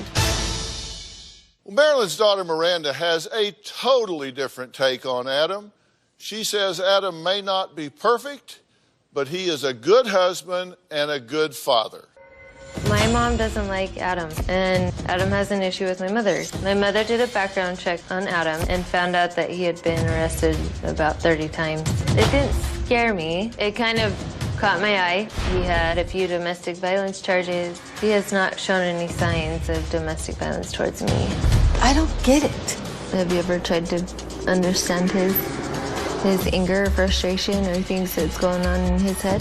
Adam does not verbally abuse me. He has said some things that degrade me a little bit. At times he'll say I'm not the best mother, or I don't quite know how to take care of my kids, or sometimes I'm lazy. That's definitely hurtful. My mother sees my husband as a monster, and I see a totally different side of Adam. I am Team Adam. Adam wears the pants in the family. I love Adam, and I do want to be with Adam. Well, if you got a family, and I know you do, then you want to pay attention today, because I want to be talking about common sense, common denominators, and common solutions. Now, you're frustrated, right? Very frustrated. And you think you're being disrespected in your own home. I know I am. You think your daughter's being disrespected. Yes. But she doesn't seem to be bothered by it. What is it that you think is out of bounds here? What's he doing that's got you so upset? Calling me vulgar names. Like what? Calls me a calls me idiot, fool, stupid, ass, all kinds of names. He's living in my house. He shouldn't be calling me those kind of names. I'm not saying this is true, but let's just assume you're triggering that in some way. He tells my daughter to shut up, and I tell him that's not okay, to not talk to her that way. He's told me she's lazy on the phone and that she should be able to get everything accomplished in the day. She has 3 kids under the age of 3. So and he thinks she's lazy. He calls you. He calls me and criticizes her on the phone to me. And puts her down to you. Yes. So he invites you into the relationship dynamic. He says, your daughter's lazy. Yes. She's not attractive when she's pregnant. And oh, by the way, I cheated on her. Right. Who tells your mother-in-law? Okay, is that true? Yes. Okay. Is that okay with you? No. I don't want him telling my mother about our marriage or our business. Let's talk about what he told her. The whole cheating thing was actually right at the beginning of our marriage. But what about the time he cheated just a year and a half ago? That was, I know, but that was because I told him I hated him and I didn't want to be married anymore. And that justifies the cheating? It doesn't justify it, no. She says just this year he bought jewelry when you didn't have money to live. She says in 2013 he bought 2 new cars, was going tanning, did get his hands on $600, blew it, instead of saving it for a down payment on an apartment. True? False? True, yes. All of that is true. But that's because he sold them to use the money for the family. So if he purchased something, he sold it. So he buys things that he can't afford, and then he has to sell them to provide the necessities. Yes. I Is this have a okay with you? I mean, do you talk about money with him? Yes, we talk about money. Okay, I thought you weren't allowed to ask about his paychecks. He has trust issues with women. Including the ones he's seeing while he's married to you? No, he's only with me. Does he trust those? I have no idea. Which castle is he king of? When he lived in my home with us, rent-free, he said, I'm the king of my castle. What castle? You don't have a castle. You don't even have an apartment. Well, you know, we're talking about him like he isn't here, but he is. So let's hear what Adam has to say. I do believe that Marilyn is trying to sabotage my marriage and be a homewrecker. Every time I go over there, she stirs a pot and makes it unpleasant. She's just negative, negative, negative. When I was at Marilyn's house, I did say that I was the king of the castle because my rule, my rules. But if we're renting her basement out and I tell my kids to do something and she doesn't like what I decide on, and then she turns around and she says, well, I don't like that and that's wrong. Well, excuse me, I'm the king. This is my house. If you don't like it, you need to turn around and walk away because this is our marriage. Marilyn thinks that I am so selfish that I put myself before my family. Yeah, I bought a car and I bought a motorcycle. Let's get one thing straight. People have hobbies. I think every once in a while it's okay to go buy yourself something. If it's a gun, then why not? Is that a crime? If you sit there and you go to work day in, day out, and you're providing for your family, are you just supposed to be a slave and a paycheck? No. You know what? This is the land of the free, man. I bust my butt, blood, sweat, and hard-earned money for everything I got for my family. And that's the honest truth. I have not laid my hands on Miranda. Miranda and I do not get physically abusive. The thing that goes on is that we just have disputes. If you think relationship is supposed to be, oh, hi, could you please pass the butter? Oh, thank you. Really? You're not living life. What the hell am I supposed to do when she calls me a person only takes so much before they're going to say something back. I turn around and I said, you know what, you're a I had enough of her crap. I need Marilyn to back off our marriage. That way we can get our marriage back on track and move forward. She is not very complimentary of you. Right. I admit that wholeheartedly, but you're not renting my basement when you haven't paid me a dime. That's called freeloading, Adam. Put it to you like this, all right? You opened up your home to us, yes. I rented my apartment for the last one we were in for like a year, and I was paying between $1,050 and $1,100. My wife wasn't even working. I'm paying all the money, paying all the bills on the car, the bike, the insurance, food, all this stuff, whatnot.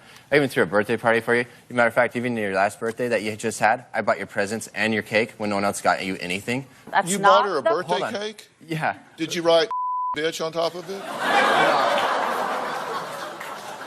You know, my wife came to me and she says, I need to go to my mom's birthday. She says, hey, can I buy my mom a gift? Can I buy my mom a cake? I would like to make it over there for her. Ask permission to do that. I thought you said you bought her the gifts and the cake. We did it together. It's his money, what you meant but is it's his you money. gave her permission to buy her mother a gift and a cake. Right. Yeah, because the reason why is that she That's what asked you me. meant to say. Yes. You don't respect our boundaries. We ask you not to bring your handgun into our house. You spent 4 hours trying to convince me as to why you needed that handgun, how you were going to protect this all. Well, we need protecting from you. And later, I do not like you saying you're the king of my home. Don't you ever do that again, because First off, I'm I the king never of said that. I heard you. That's my castle. Tomorrow on an all-new Dr. Phill, the shocking story that made headlines. You wanted your eyesight removed completely. That's right. I wanted to go blind permanently. Why would a woman who can see She put liquid drain cleaner into her eyes. do the unthinkable? I couldn't do anything but scream. A daytime exclusive. You can't see me right now, but I have a look of complete shock on my face. Then on Friday, she wants their post-nup thrown out. She says she felt bullied into this agreement. Well, yeah, she got caught. She deceived me. Were you cheating? All new Dr. Phill. That's Friday. The majority of my arguments with Marilyn are because I am defending my wife and sticking up for her. Every time I go over there, she stirs a pot and makes it unpleasant.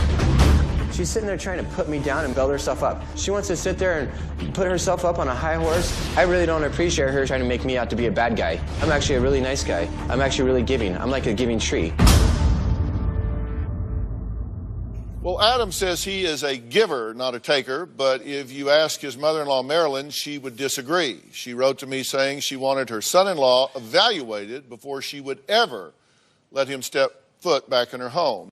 You know, I've been working on my education for my career for over 2 years now, and I finally got it where I need it, okay? I've been pulling myself up through the bootstraps, trucking. After all the vocab, you guys put me down. And you know what? You put my wife down. And that's why I get so upset, is when you put my wife down, I stick up. So I'm not the one who's doing this to your family, Adam. You're Stop. the one that's spending the Wait, money. just one second, and let me making explain. Yourself homeless. Really? Yes. Let me tell you really. something. Okay, but my the wife had reason why we complications. are- Wait a second. My wife had complications with a pregnancy before, and she had to be put on lower tab to be stable. I was all the way out in Denver. I drove straight from Denver to Salt Lake, all right? Because no one would sit there and support my wife. And the I only was family 10 she minutes has, away, Adam, just stop and I for would 1 have second. been there for her in a heartbeat. All right, are you going to take a I second know, for me to but you explain? had just had your hysterectomy. That's the thing. Look. You had just had your surgery. You have the wedding going on. You had Brandon's wedding. You had Yes. all this stuff going on. And you were more focused about Brandon's wedding than helping my wife. But let's back up to the fact of why we were sitting there homeless. And why we're sitting there at your house and you're helping us out? Oh, tell me why. Because my wife had to be put on lower tab because when she had Berlin, you know that she had mini strokes. Well, she was having the same symptoms with Paris. And so her whole arm and her left side was going numb. So to keep her stable, she had to be put on. Well, they don't. They had to be put on lower tab to keep her stable. So I had to stay at home to help my wife out because no one else was there to take care of my children. And I had no other help. You know, she has you, she has her sister, she has her brother, she has her dad, and she has her stepdad. And nobody would help out my wife. So how am I supposed to sit there and go to work and make a living? That is not true. That is so true. I am there to help her. Because we've asked you over and over and over, and you would not. So I had to take off over a month and a half worth of work. I was at your house when I should have been decorating for the wedding. I was over at your house helping your wife the night before Brandon's wedding, my son's wedding. Oh, so one night out of 3 weeks when I'm sitting there doing this and I have all my bills paid for? I call her all the time and ask her if I can help. And she says, I don't want to put that burden on you. She doesn't allow me to help her. I would have been there. I'm not working right now. I would love to help her, but I'm not allowed. You know why she doesn't want you to come over there? Tell me, Adam. Because you're such an ass to my wife. And you're Mr. Charming, aren't you? Listen, you had issues with all her other boyfriends before you even met me. You tell them that they're white trash and all this other bull crap. You tell them that they're no good. You sit there and you put it down. Oh, whatever. Has she said that? Well, who did she say it to? Remember you came into my apartment and he was there and he was smoking on my balcony. And every time that we try to get away from you, you track her down and you track her down. And you sit in the parking lot and you tell I go away out on the road. And then you sit there and you harass my wife out in the parking lot and you interrogate her left and right. You did that over in Midvale. I went to check on my daughter to make sure she's okay. Oh, yeah, because I worry for her life because she lives with you. And then you came over and you're sitting there keep trying to pry yourself into our life. You know, if we try to exit and get away from the problem that keeps going on and you know, keep trying to do this, you know, first off, you need to let my wife just sit there and do what she needs to do. How can I let your wife do what she needs to do when she lives in my house? How can I stay out of all of this? Then why did you agree for us to even stay at your house when we're trying to get our own house for the down payment? Because I'm not going to leave my grandchildren in a homeless shelter again. Well, you know what? If that was the case, you should have told me so I could have rented another apartment for the year of the lease. I had no problem paying $1,100 or $1,050 a month. Then why did you move up? Because we were buying a house. Don't you get it? And we already went through this. We had a sit-down talk with you and Orson about this. But you don't respect our boundaries. We ask you not to bring your handgun into our house because I do not want a handgun in there with all these little kids around. You, instead of saying, fine, your house, your rules, you spent 4 hours trying to convince me as to why you needed that handgun, how you were going to protect us all. Well, we need protecting from you. You know what, Marilyn? Look, you never grew up with guns your whole life. You've never been hunting. You don't know what it's like. It's a whole different ball game, okay? You're very anti-gun. And I can see why you would do that. You know, I don't know what happened in your past about guns. You said something about someone getting shot or something like that. Whose house are we talking about? Her house. My house. Okay. My house. My Just rules, checking. My house. Okay. Yeah, but what happens when you hang on, we got to take a break for a second. Hold on, we got to take a break for a second. Hold on, we got to take a break for a second. I've been very quiet here because I just kind of wanted to take a minute to observe the dynamic here and see what was going on. And boy, have I been going to school. Coming up, why Adam says he thinks Marilyn is jealous of her own daughter. We'll be right back.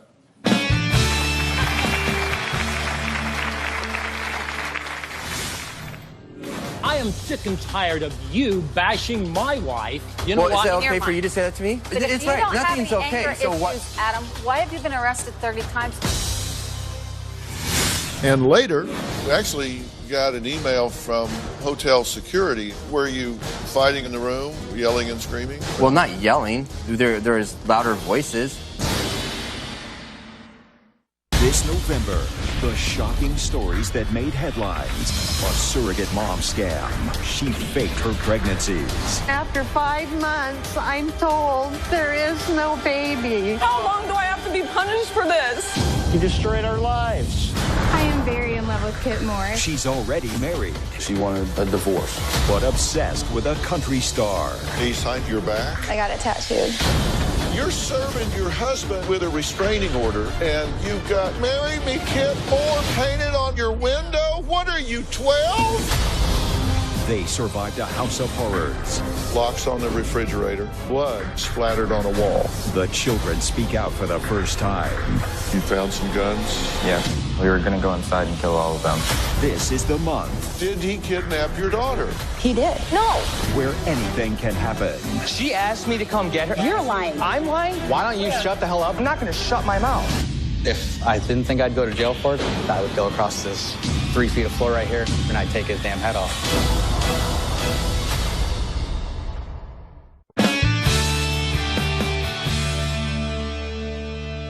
Now, Orson, Marilyn's husband, is also joining us now. Thank you. I'm glad you're here. Thank you. You've had an opportunity to observe a lot of this, right? Yes. I started this whole thing out by saying I was going to focus today on common sense, common denominators, and common solutions. And I'm going to talk about common sense here in just a minute. I said I was just kind of watching the dynamic that was going on here. I went for, I think, about a day and a half without saying anything. That's what it felt like. I didn't say anything because I was just kind of watching what was going on. And I have a question for you, and then I want to hear from Orson and what he's observed in all this. But what are you so angry about? Just generally speaking, you seem angry, just generally speaking. The thing that I'm so upset about is the kinder I am towards them, it's like the more I get slapped in the face. And it's just like constant. Perhaps you didn't hear the question. Let me go this way. No, I heard it. I wasn't talking about your kindness. I'm sure you have kindness. I'm talking about your anger. Today, I'm frustrated about them today. bashing me. Because I've looked at tape from other days. You just seem angry. No, I'm actually pretty happy, like, when I'm doing my own thing and I'm with my family and hanging out with my kids. I'm actually a really happy guy, you know? The whole purpose of me trying to come here is to support my wife, because as long as I'm with my wife, she's going to love her mother no matter what. I'm not going to say, you pick between me or your mother. That's not what I'm saying. What I'm saying is we want a relationship with Marilyn and Orson. I want them to know their grandkids and my wife and us and go over there and just have, like, a barbecue. Want to have a barbecue? Want to watch a movie? Want to do whatever? Then let's just hang out. But it's too tough. Like, every time I go over there, something always happens. And it's like... But do you think, generally speaking, you're an angry person? No, I think I'm just a little more intense than some people would say. I have a stronger personality, you know? That You kind of have a mouth on think them. for a minute there, Adam, that you're that kind of guy? Because I guarantee What you... kind of guy? Wait, back up. What kind of guy? You're not Orson? the kind of guy that really wants to come over and have fun. Oh, that's not true. That is true. Because you know what? What? You walk into our house and we feel like we're on pins and needles. And I am sick and tired of you bashing my wife, calling her an and disrespecting me and Back doing up. that. Why, no, why did you back think up. that happened? What did she Why- call me? What did she I call don't me give before a that? darn what she swear word called did you. she I call called me? you an ass And I don't you care, Oh, yeah. because you you know walked what? by. First. You walked by after I Adam, apologized for bringing the gun in your house, and you Adam, walked by, and I was putting it in the car, and you you know fell what? by, and you said, "You're such an ass." And then I went by, and I says, "You know what? I was gonna say, well, that's Mr. You," but I didn't. Instead, I said, "You're a B." And you know what, Adam? And that's okay. You know Well, what? is it In your okay for mind. you to say that to me? I mean, come on. You sit there and go on and on you and on said- about the house when I'm sitting there trying to No, apologize, and you name don't. calling is not okay. But It's if you right. don't Nothing's have any okay. anger So what- issues, Adam, why have you been arrested 30 times? Most Okay. of which are for assault. No, they're not. And you were court Check ordered the record to again. go to Hey, anger wait a minute. management. No, Wait a there's minute. only like That's what 5 you of them told on there. No, there's That's only like 5 of for them. assault. And Only that's from 5. like my And that's early okay. teens up. So Yeah, right. no anger Oh, issues there. hold on. I did check your record. And he hasn't been arrested 30 times for anything. Oh, he's just exaggerating them when he No. tells me that. He's actually got 17 traffic charges. Oh, okay. Mostly traffic charges, sometimes speeding or whatever, like a lot of people get. I mean, it's a blatant disregard for authority, which seems to be rather consistent, common denominator. And then there are 5 charges that have to do with assault, sometimes involving a weapon, but there hasn't been anything for the last 6 years. You shouldn't be judging me on my past, because that's not what I am. The I'm past not. is the past, and you let it lie. Yes, you did, I'm not because judging you wouldn't you have brought on it your and threw it in past. my face. I'm judging I'm you judging on the way you on your act past. now. Okay, well, you know what? Because That's I not said fair. you got 6 years that you've been clean here. That's a good thing. Well, the thing is I'm that using that to predict the regardless future. of what's happened, it makes me who I am today, or But whatever. You're still homeless, Adam. Yeah. You came to me and you said that you would pay $250 a month. You haven't just paid went over me a this. damn You must dime. have missed that conversation. You know what? I watched it, but you haven't paid me a damn dime. You know why? Yeah, because why- you kicked him out. You kicked me out even before I was even in there. So I was sitting over there. You're still I know. the head of your home. Okay, I'm so the head But of my that's home, because and I you're don't. apart. I do Calm not down. like I don't you have saying the you're the money to king help of you my guys. home. Don't you ever do that again? Because First off, I'm I the never king. said that. I heard you. You were said that standing I on was the the king of my stairway house. That was in my house, and you said you Oh were the my king God. of your Orson. castle. That's my castle. I know, but in our home, that's how it is. First off, I wasn't even You don't have referring any there. say in your home Second at off- all, because That's not he's true. the king No. and he controls you. No, he ordered you the argument around. is between you two. Up next, No, despite it's what her between mother all. says, why Miranda thinks Adam is a great father and a great husband. We'll be right back.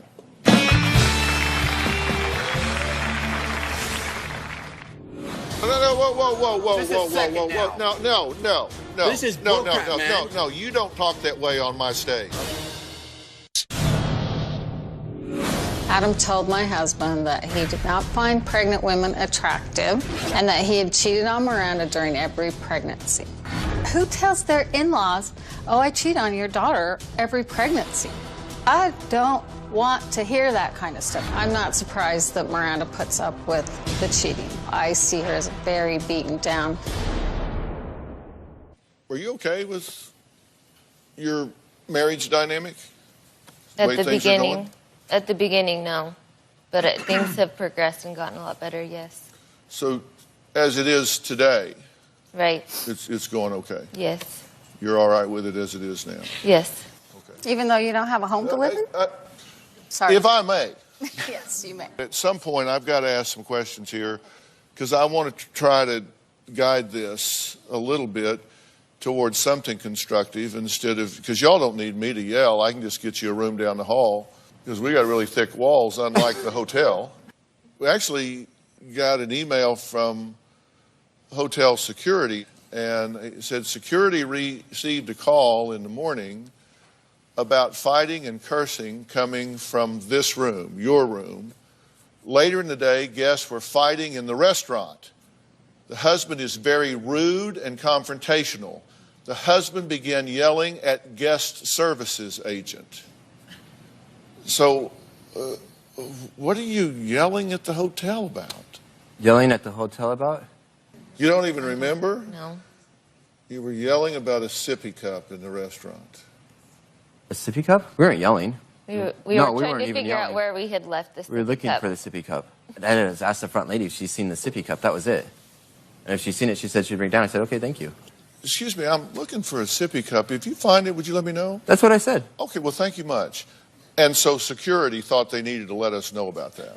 You know what? I don't know.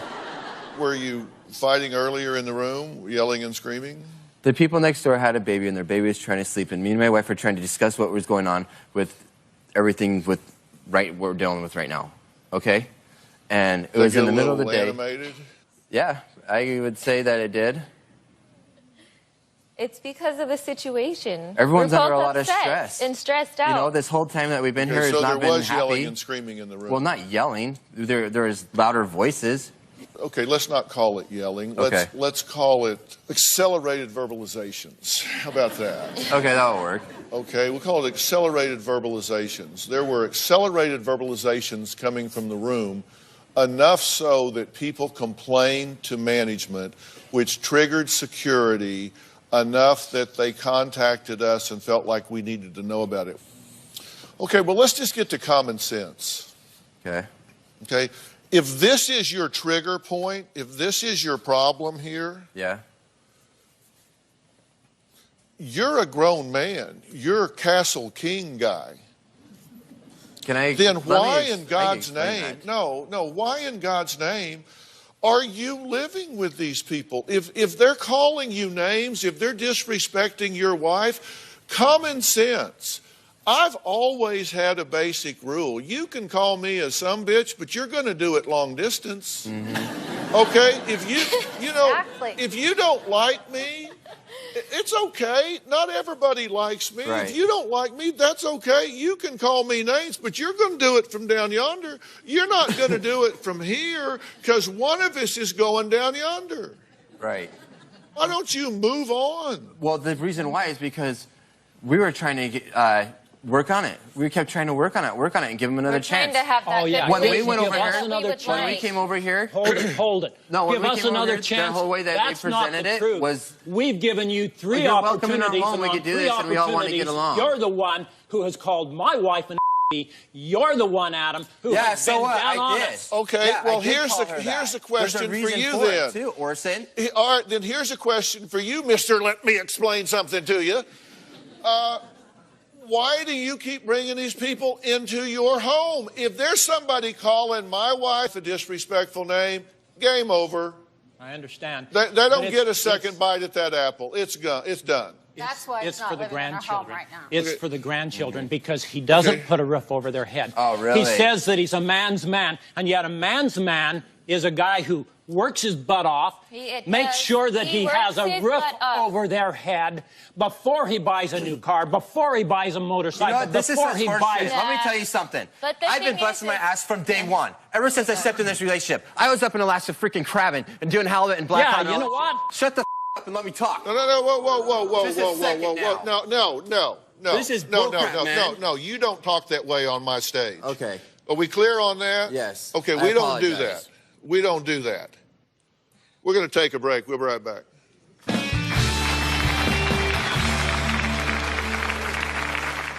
Tomorrow on an all-new Dr. Phill. Why would a woman who can see I wanted to go blind permanently. do the unthinkable?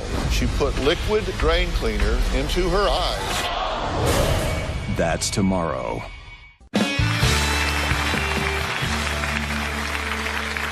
Marilyn claims Adam is the son-in-law from hell. She is angry with herself for not stopping her daughter from rushing into marriage after only knowing him for a few months.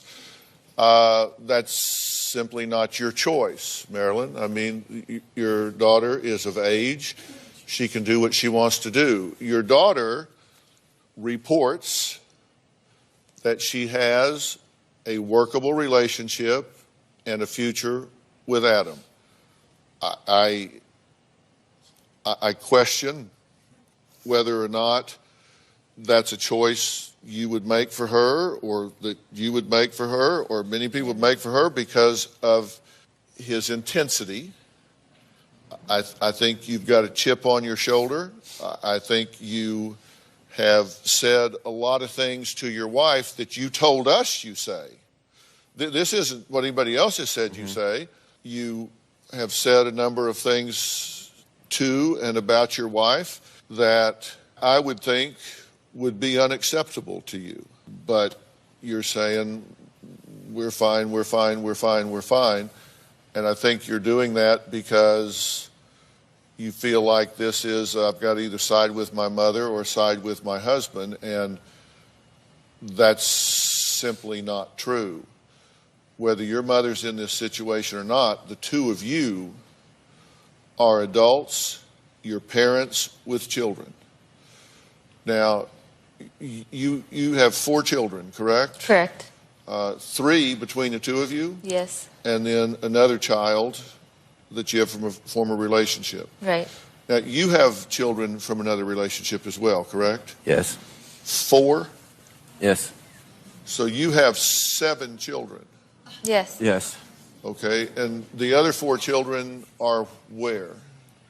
I have a set of twins that lives with their mom and then a boy and girl that live with their mom. Okay. And do you have any contact with any of the 4? No. Is it possible that you need to change the way you behave inside a relationship? Given that you have 4 children with 2 other women, you have no relationship with any of those 4 children, those 2 women are gone and out of your life, you're now in a relationship with this woman, you have 3 children here, the best predictor of future behavior is relevant past behavior. So if you look at that, you're likely to be woman number 3 with 3 children with him that he has no relationship with if the past is going to predict the future. If something doesn't happen to change that, then that's going to happen again here. Right. I know I'm not perfect. I know I have a lot of my own personal issues that I try to work on.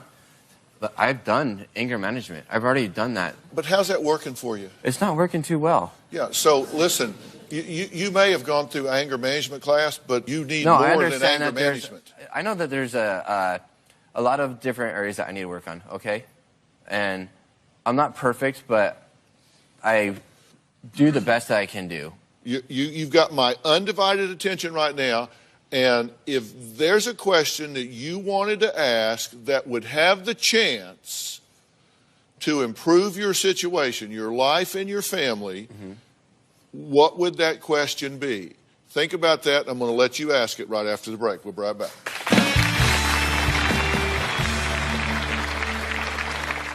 Do you need Dr. Phil's help? Text Phill to 88500 and share your story for a chance to appear on the show. Standard message and data rates may apply. We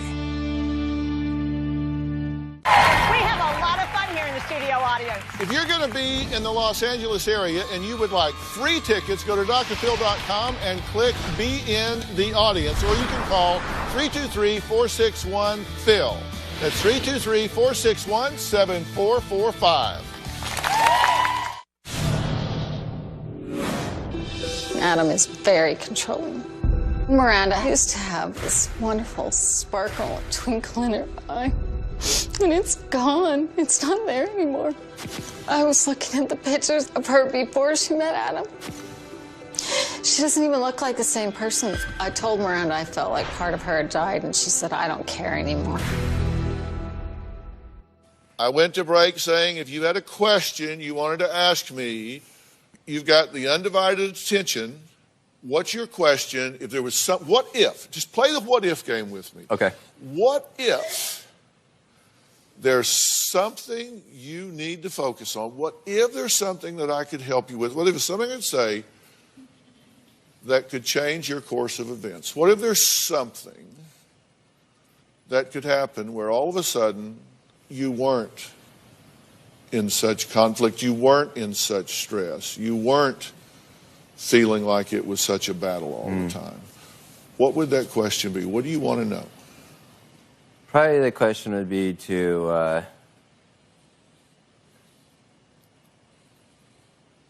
see exactly maybe like what route, if there's like something else that could either help myself maybe react differently or handle different situations differently or deal with everything and deal with when people piss me off, you know, or something like that. Or when I get into arguments and people just keep leashing out and, you know, what are you supposed to do in that situation, you know?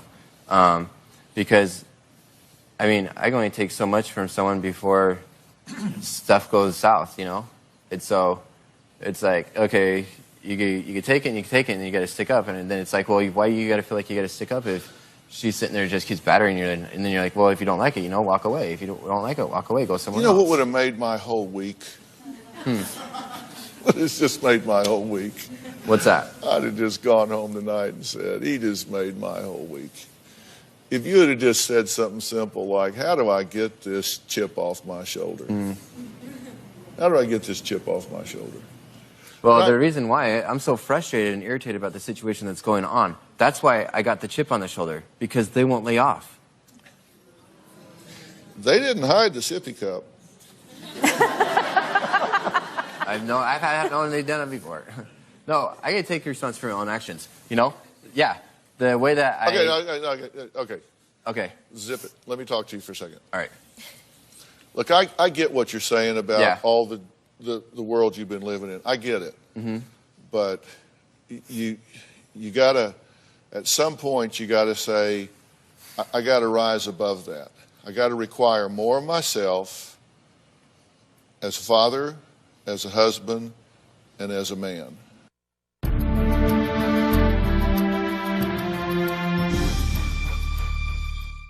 Want to know what's coming up on Dr. Phil? Visit our website and subscribe to our email newsletter. You'll get weekly updates, life strategies, and Exclusive video that you won't find anywhere else. Plus, on drphil.com, you can see sneak previews of upcoming shows. Log on today. You two bring out the worst in each other. You're way too passive. You're way too passive. We teach people how to treat us. And you're all of this, you know, Millie milquetoast.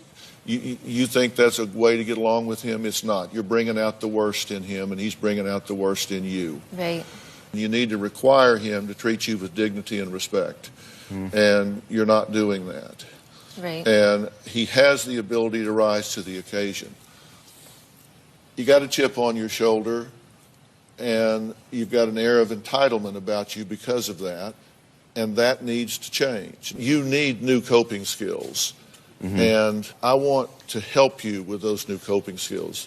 And if I make the arrangements for you to do that, and if you're traveling and going, I will fix that for you. I can fix it for you with Doctor on Demand, because it's my own company with my son Jay. We put it together. We offer medical services and psychological services that you can talk to on your computer from wherever you are. I don't care if you're on a mountaintop or in the desert. You can get there and you have your own therapist that you're looking at eyeball to eyeball on your smartphone or your laptop or your iPad, whatever, that you can talk to privately about these things. And I'm going to hand pick someone for you and tell them exactly where I think they need to start, exactly what I think they need to do, because I don't think you're as far away from turning loose of a lot of anger and learning some new skills as it might seem. Because I do think you're motivated. And I do think if you had those skills, you would use them. If I make those arrangements for you, will you do that? Will you take the professional help? Will you immerse yourself in this and figure a map out of all of this and figure a way for you two to get where you need to be? Yes. I will do that. I will set that up to you starting immediately.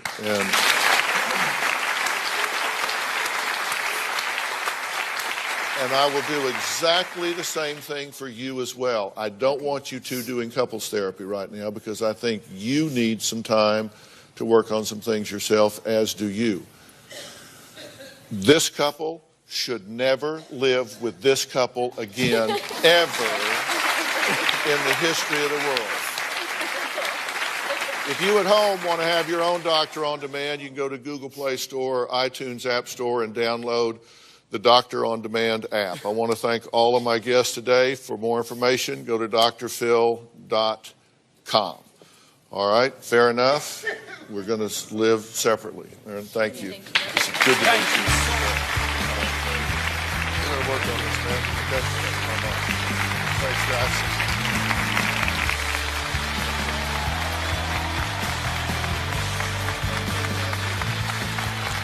Getting pretty competitive on this Omaze, right? I know it. There'll be somebody sitting next to you pretty soon. I'm so excited. It's going to happen. You're going to be right here, right between us. No, but they've got to go to omaze.com/Robin to win $10. You might be sitting right next to her. You can fly to Hollywood. Right. Get all glammed up, walk right off, right where we are right now. Be the first one to ever do it in the history of the show. You'd be standing right here. And so, again, go to omaze.com/Robin for all the details. $10 could win it. Somebody got a date with George Clooney for $10 when he did this on Omaze. That's right. It's going to be fun. One of you is going to be here. We'll see you.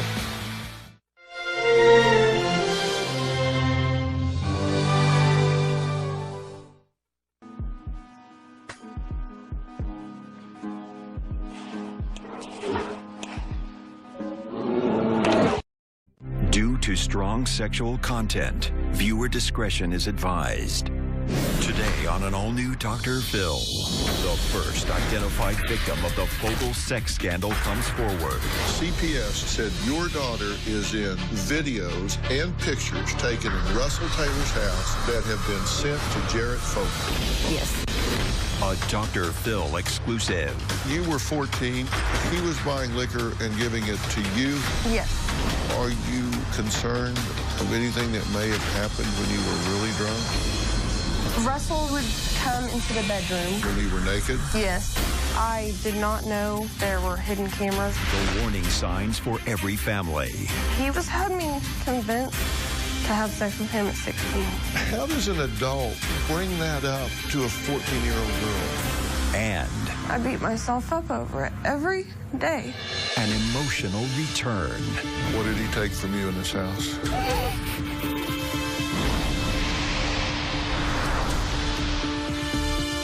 Now, from Indianapolis, Indiana, here's Dr. Phill. It has been just 2 weeks since the disturbing, never-before-heard audio tapes of former Subway spokesman Jared Fogle surfaced here on this show. Now, for the very first time, one of the teen victims in the middle of the scandal that shocked the nation speaks out. When she watched our show with the former Subway pitchman blatantly discussing the abuse of children, 11 middle schools and their girls are starting to get, you know. She couldn't remain silent any longer. And so I came to Indianapolis to meet with her. In fact, we are outside the former Indianapolis home of Jared Fogle's close friend and former business partner, Russell Taylor. It is here that authorities say Taylor lured child victims into a twisted trap. One of those victims is the young lady who wrote me this letter. On the outside, Fogle's business partner, Russell Taylor, appeared to dedicate his life to helping children, heading up the Jarrett Foundation, a nonprofit organization founded by Fogle, where he visited schools and promoted healthy living. But on the inside, and inside this home, he was hiding dark secrets. After a massive law enforcement raid in April, Taylor was arrested, accused of making more than 400 child pornography videos, many of which authorities say Taylor shared with Fogle. Fogle, his partner in both business and crime, was arrested shortly after. Take a look. The former head of an Indianapolis charity now facing federal child pornography charges. Russell Taylor, the executive director for the Jared Foundation, has been arrested on charges of child pornography, child exploitation, and also voyeurism. According to investigators, Taylor knew all 12 children he videotaped. Investigators also say Taylor got child porn from other sources, with victims as young as 6, and gave those to Fogle too. One of Taylor's victims claims this home was offered up as a haven for children looking for a friend. Children who had no idea the house was wired to the gills with hidden cameras, which prosecutors say Taylor used to secretly videotape them naked, showering, and changing. And Alyssa says she was one of those victims when she was just 14 years old, an innocent child. She says she had no idea that Taylor was secretly recording her with nanny cams hidden in the bedroom, the bathroom, and other places where one expects privacy. She says he even hid a camera in the alarm clock in the bedroom. Investigators say a tip sent them to Taylor's Wayne Township home, and inside they allegedly found photos and more than 400 videos containing child pornography. Investigators believe the videos were made using secret cameras in bathrooms and bedrooms of his current and past homes. Documents show explicit images of children as young as 6 were uncovered. The documents also allege Taylor used hidden cameras and clock radios to capture images of unknowing minors changing clothes, showering, and bathing in his home. Investigators say he then distributed the images to Fogle and others. The man who created and supplied former Subway spokesman Jared Fogle with child pornography has agreed to plead guilty in the case. Taylor admitted to investigators he secretly videotaped a dozen different children naked inside his home, the youngest at just 9 years old. When Aunt Alyssa heard Fogle's shocking confessions about luring and abusing children, this brave teen said she could no longer stay silent. She says she was compelled to write me a letter asking for my help in telling her story. Dear Dr. Phill, my name is Aunt Alyssa. I will be 17 in December. My purpose for writing you this is because I want a voice. I was one of the victims of Russell Taylor and Jared Fogle. I had all of this happen to me when I was 14 years old. I have terrors, fear, and anger at the situation itself, not just because of me, but because of all the other innocent children as well. Please help me through this, Dr. Phill. We're going to meet Annalisa in a moment and hear her powerful and emotional story. But first, I sat down with Annalisa's mother, Tara, who was the one who got the devastating call from authorities that her daughter had been secretly recorded, violated, and victimized by an adult she trusted. How did Annalisa meet Jarrett Fogel's business partner, Russell Taylor? And how did she come to spend so much time over there? Did they live nearby? No, they did not actually. It was the place to hang out at the time. But you never met Russell? No, I did not. I met his wife. Okay, what was she like? I only met her a couple of times, very briefly. She seemed like a very nice person, seemed very trustworthy to me. So you didn't see any red flags? I did not. That caused you any concern for her to be spending the night over there and spending so much time? None at all. If I did, I wouldn't have sent her over there. Was there anything going on at your home at the time that caused her to want to spend a lot of time somewhere else? No, she just enjoyed being with friends at that time. Typical teenager. And by the way, I have no information to the contrary. Everybody we talk to is a teaching tool, so I ask questions for parents to ask themselves when they're watching this to say, okay, do I know the parents of where they're staying? Have I met the father? Have I met the mother? Yes. I'm just doing this to help people. Okay. What was your reaction when you heard about this on the news? What in the world went through your mind when you flipped the TV on and heard this, or however you first heard it? At first, it was like total shock, because you see all these stories on the news about pedophiles, and you think, oh, that would never happen to my kid, but it can. Is that where you first heard it? Was on the news? Actually, no. One of the other victims' mothers had called me and had asked me if Annalisa had been at Russell Taylor's house anytime recently. And I was like, no, it's been like a couple of years since she's been there. And she says, well, Russell Taylor's been picked up for child pornography, and they found a whole bunch of videotapes in his house. And I don't know if Annalisa was one of the girls or anything, but I'm just concerned if she was at the house. And what was your initial reaction? Disbelief and shock, because this was somebody that I thought I could trust to leave my daughter with. And I found out that I couldn't. And then it turned into anger, that they thought that he could do this and get away with it and do this to the other kids besides my daughter. Did it occur to you right away that she could have been one of the victims? It crossed my mind, yes. I wasn't like really totally sure on that. As a parent, you know, you're thinking, well, I wonder if that was my daughter and that those videos or photos. Well, when did you find out what he had actually done to your daughter? When the CPS contacted me. What did they tell you? They said that they found her picture in videos and in the house. She was in a really dark room with 2 other girls. Okay, so did they tell you how many pictures, how many videos? They did not, but they did say that she was part of the videos that were sent to Jarrett Fogel. They confirmed to you that your daughter's pictures and videos had been taken by Russell Taylor and shared with Jarrett Fogel. And possibly they said Jarrett Fogel shared it with them with one other person. What was your reaction at that point? Just the thought of somebody thinking they can get away with something like that. What makes you think you have the right to do that to any child, mine or anyone else's?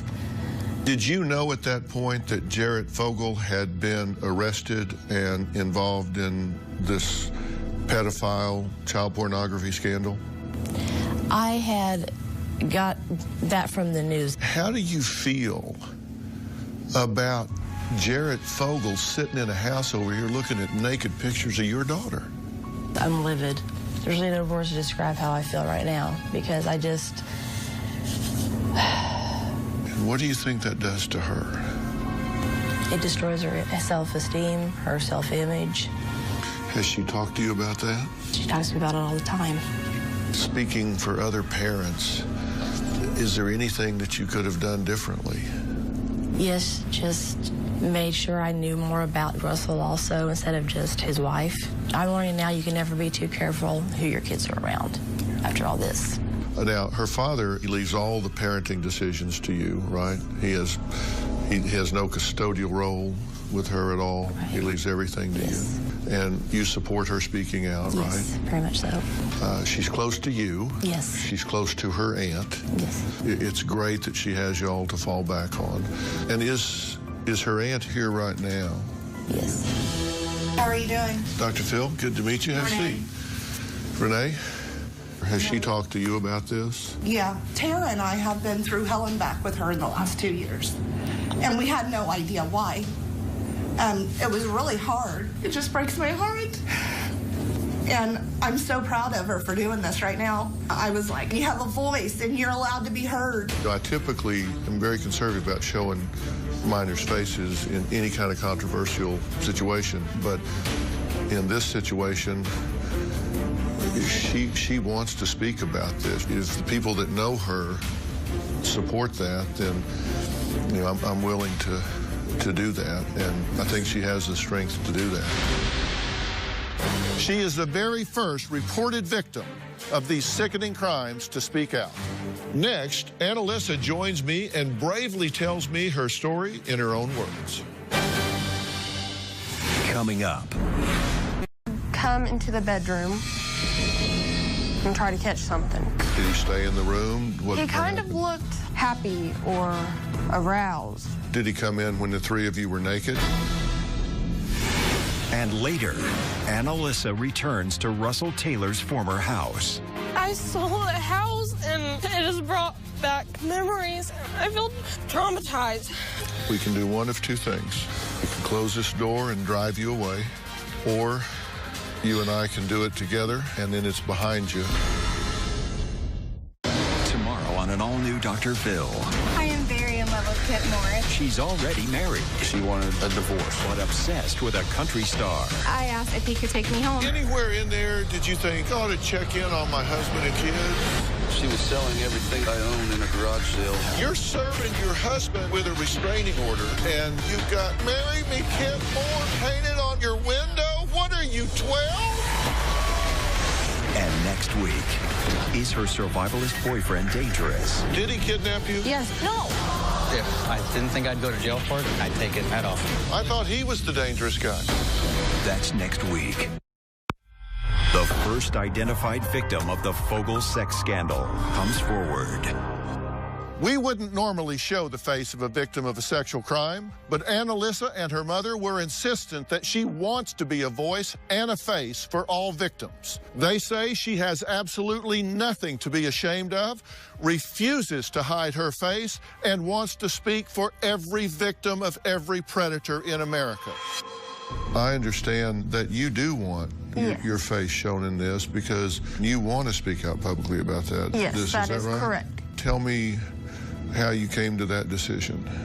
I came to that decision because it's not okay what happened, and I just thought I'd reach out and just try to get not only myself help, but help other people. Your point is you don't have anything to be ashamed of, and you're not ashamed of anything. Yes. So you've discussed this with your mother, right? Yes. You're in a single-parent home. Yes. We're here talking about a circumstance in which you have been victimized unknowingly at the time because you now understand that you were secretly video recorded, correct?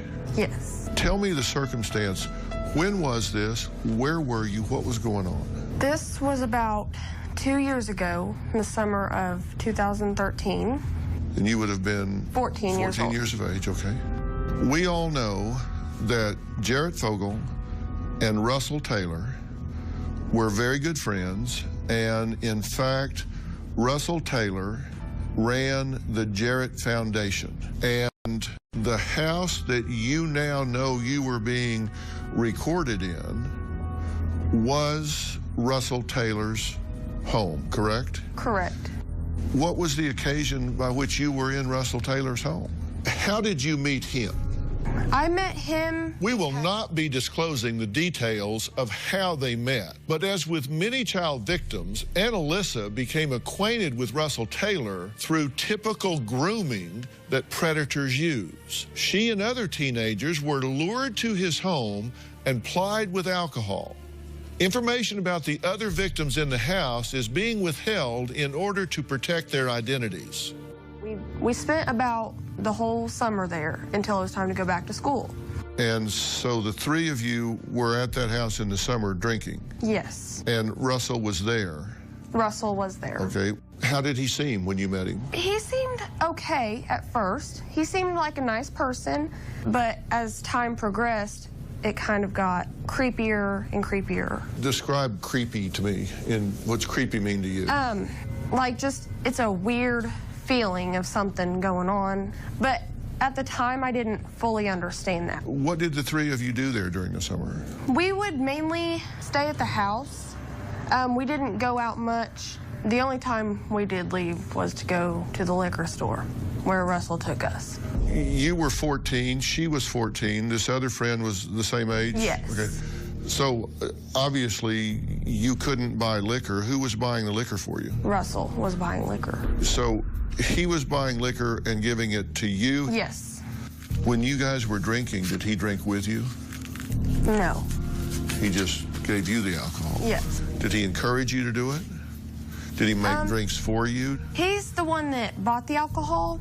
He didn't really pour any, but he was there. Was his wife there? She wasn't really in the same room we were, but I can't picture if she was just upstairs or if she was actually at work. Was Russell in the same room with you? Yes, at times, but there was other times where me and my friends would go into another room. And what were you drinking? He bought us Smirnoff, beer.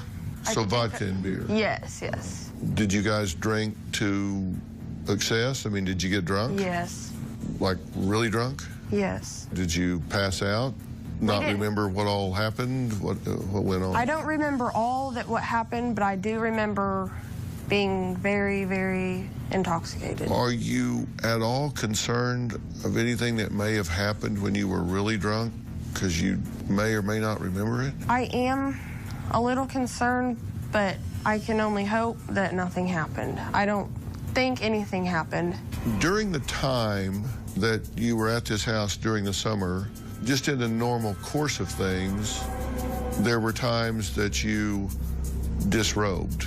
You took showers. Yes. You changed clothes. Yes. You used the bathroom facilities. Yes. And you now know that what you thought was privacy was not private at all. I did not know there were hidden cameras or anything, and I wouldn't have been okay with it. But by the rate he was talking to us and just kind of manipulating us, so we thought it was okay. As you look back now, what was he doing that crossed boundaries? Well, he was telling me that at 16, it was legal to have sex with anybody at any age. And he had me convinced to do that.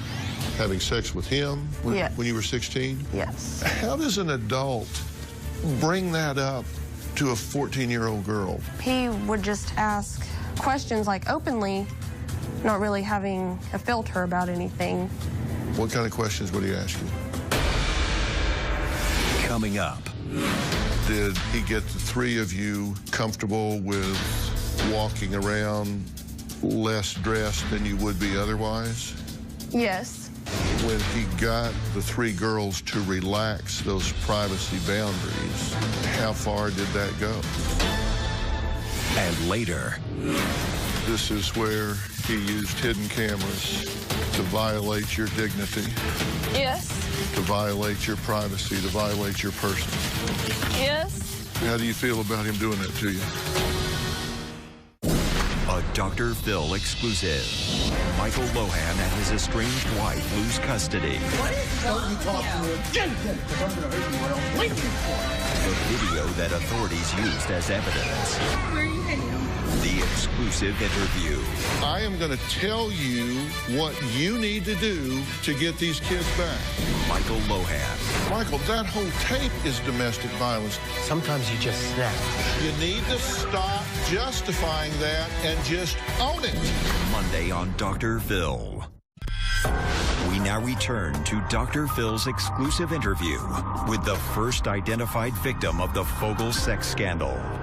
Russell Taylor, who is the executive director of the Jared Foundation, he was busted big time. They found 500 videos and pictures in his home. He has been charged with 7 counts of child porn production, 1 count of possession, a plethora of text messages where he talks not only about child porn, but bestiality. You said child porn and bestiality. Did I hear you say that? Yeah, it's unbelievable, some of these messages. Pause. As you look back now, what was he doing that crossed boundaries? Well, he was telling me that at 16, it was legal to have sex with anybody at any age. And he had me convinced to do that. Having sex with him when you were 16? Yes. How does an adult bring that up to a 14-year-old girl? He would just ask questions like openly, not really having a filter about anything. What kind of questions would he ask you? He asked if I'd ever experienced an orgasm and just had me convinced to have sex with him at 16. And was this an ongoing conversation? It happened for one night is all I can remember. Okay. How did he convince you that this was the thing to do?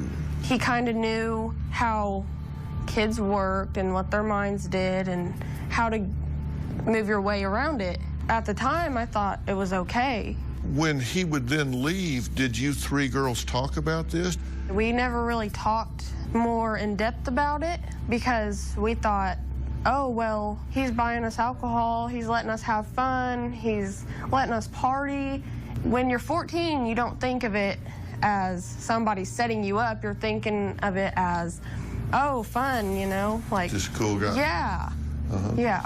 With regard to this sex conversation, was he having this with the other 2 girls too? He had it with the other friend. He talked to her about it in your presence as well? Yes. Was she convinced? I think she was, because she was kind of like me, clueless and felt brainwashed, really.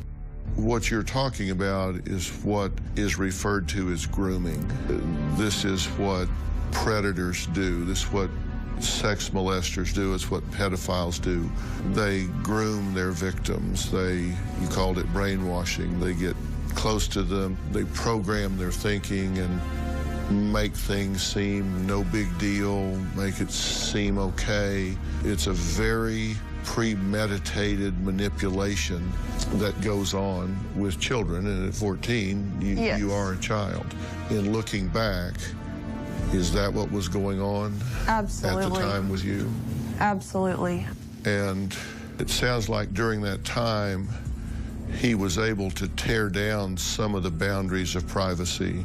Yes. So when he got the 3 girls to relax those privacy boundaries, how far did that go? He never did touch us, but you could tell he was kind of pushing the level more and more. Did he get the 3 of you comfortable with walking around less dressed than you would be otherwise? Yes.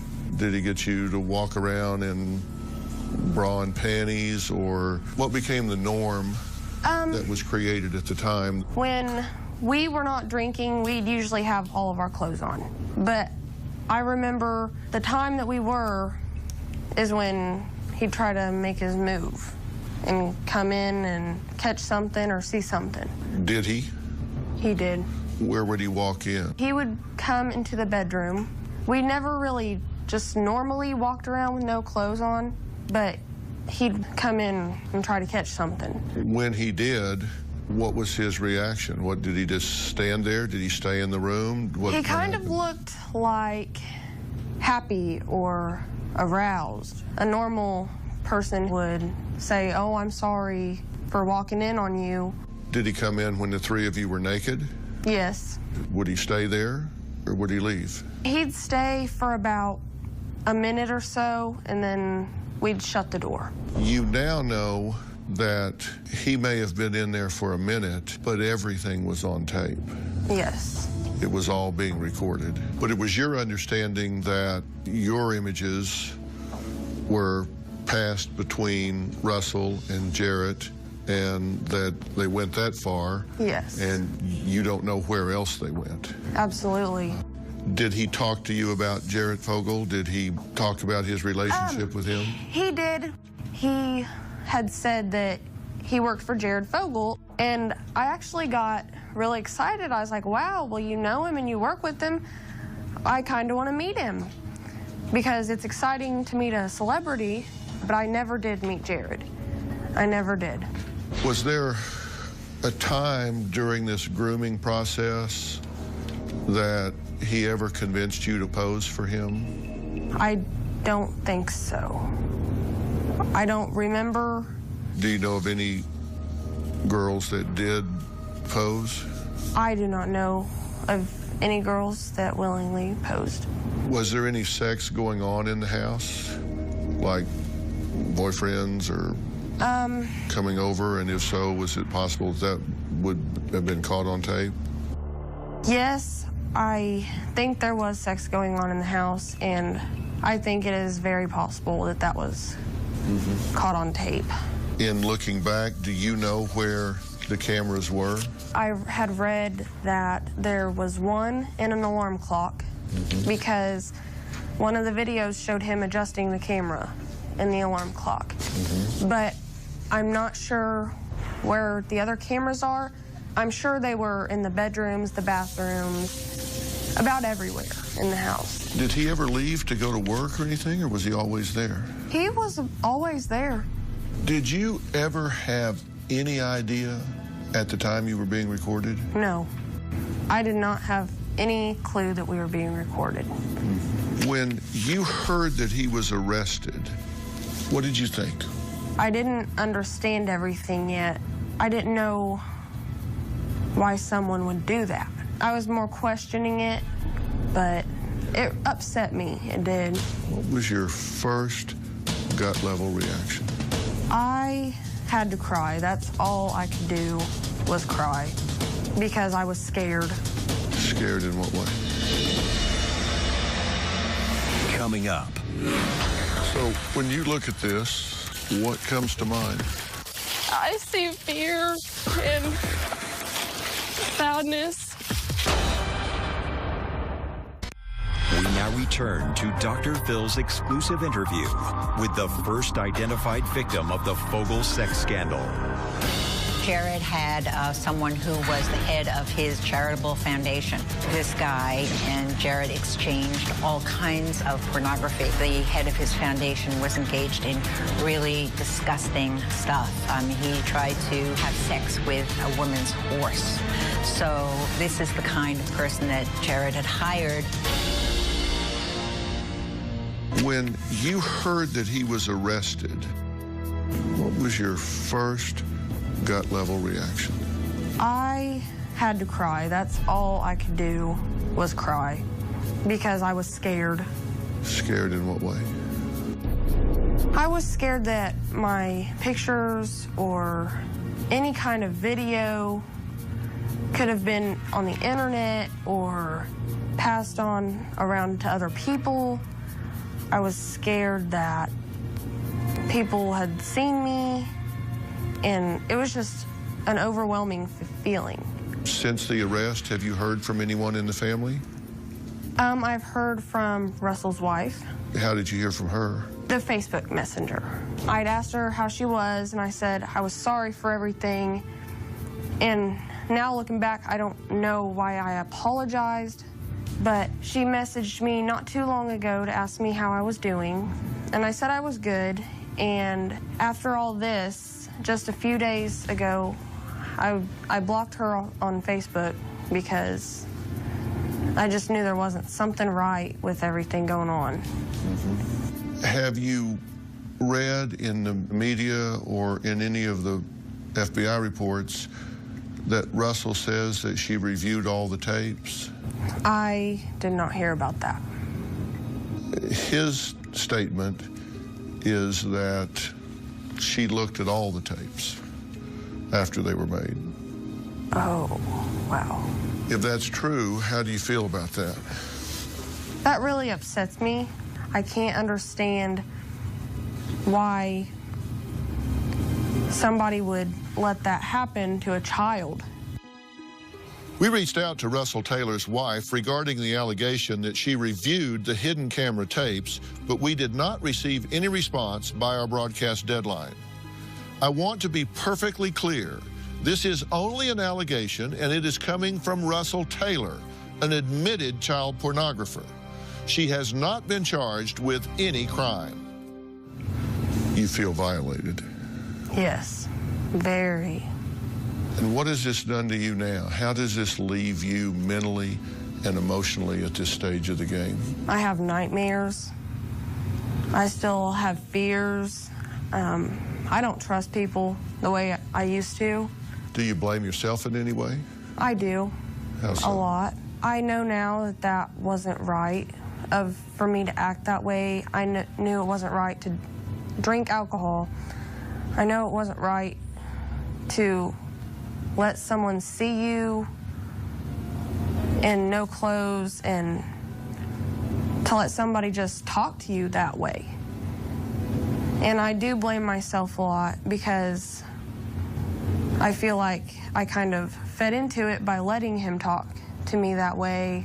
Do you feel guilty because you enjoyed the attention? Absolutely. I do. I beat myself up over it every day.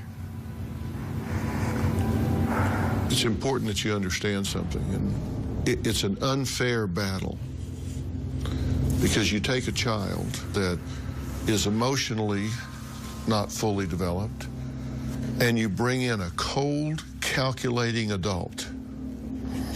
And this adult has the power and uses that power to seduce the child, to ply the child with alcohol, to treat the child with such things as approval and acceptance and affection, and uses all of that currency to seduce that child in their mind.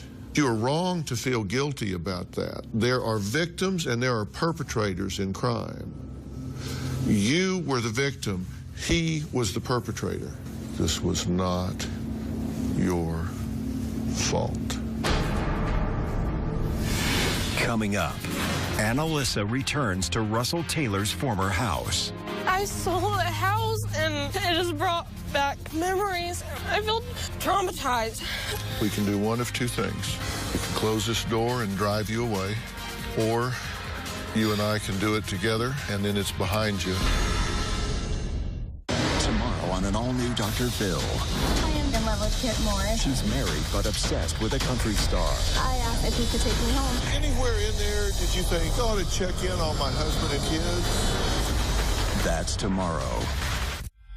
The first identified victim of the Fogel sex scandal comes forward. We took Annalisa back to the house where she says she was violated by Russell Taylor. When we arrived, she broke down in tears.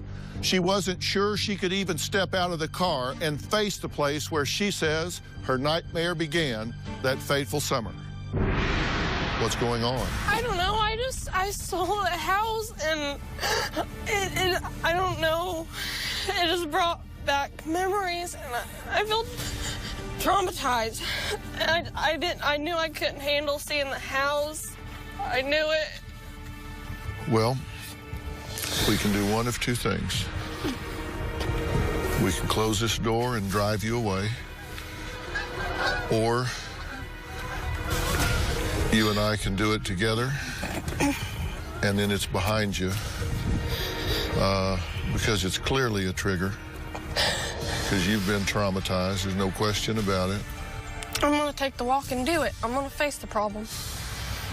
Let's do it. Okay, I can do this. Okay. Here. How long has it been since you've walked past this house? It's been a few years. When you walked in this house, did you ever have any idea what it was going to come to? I never had any idea, ever. See, that's the whole point about being 14. 14, you can't see around corners. That's why I said you can't hold yourself responsible for this.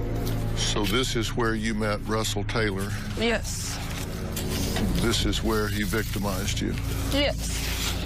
This is where he used hidden cameras to violate your dignity. Yes. To violate your privacy. Yes.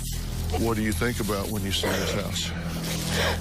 I see fear and sadness. And how do you feel about him doing that to you? I feel angry and hurt. It upsets me. What should a 14-year-old girl be doing? A 14-year-old girl should just be spending time with family and having fun with friends. Not having some perverted predator using and abusing them. Yes.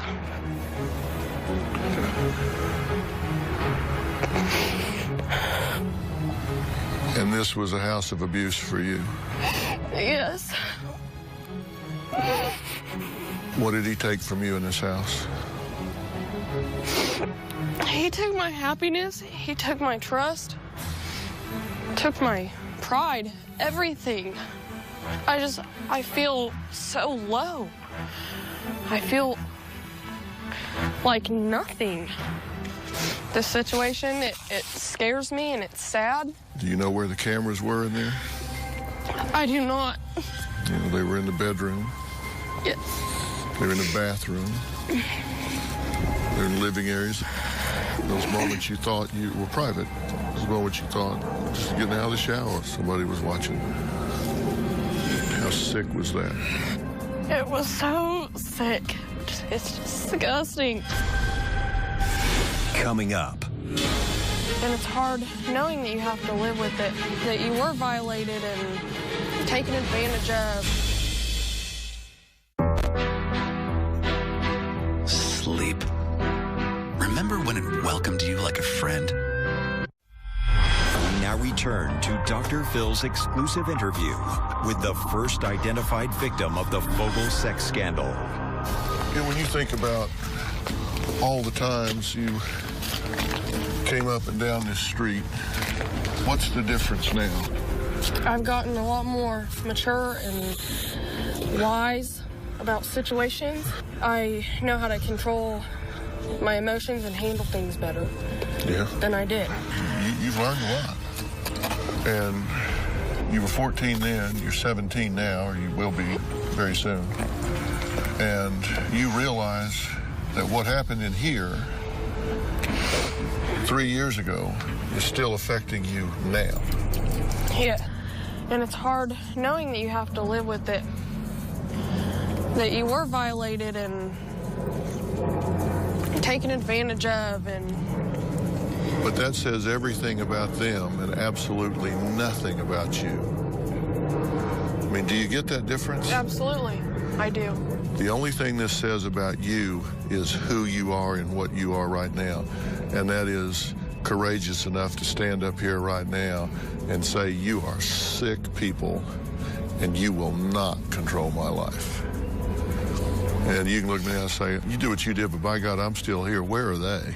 In prison. They're going to be there for a long time. They're going to live with that for the rest of their lives. They're going to be convicted felons and registered sex offenders. You know what you're going to be? You're going to be healthy and happy and wise and walking free. You ever heard that old saying, the best revenge is living well? Yes, I have heard that. Yeah. How about we just live well? What do you think? That's awesome. You know what that is there? That's just a house. Yeah. It's just bricks and sticks. They can't hurt you now. It's just bricks and sticks. Closed captioning provided by... Most of Red Robin's sides are bottomless, which means they don't stop serving them until you wave the white napkin. Red Robin. Yum.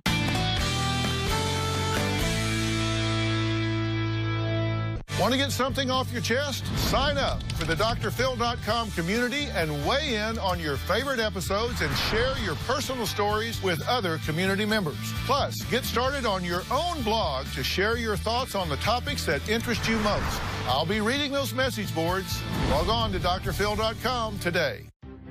Feel much better now. Like, I know that facing the problem itself, literally facing the problem, it hurt me at first, but I had to, I had to do it, or else I would have never felt better about it. And of course I'll need like extra help over it, but that helped a lot just by literally facing the problem. Well, I'd rather you do it with me here. Yes, absolutely. Bricks and sticks. The only meaning it has is what you assign to it. The evil's gone from there, and we are going to get you help. Thank you. Know what I mean? So much, yes. All right. So glad to meet you. I'm so glad to meet you. Thank you. All right. Well, here's your folks down here. You really did great.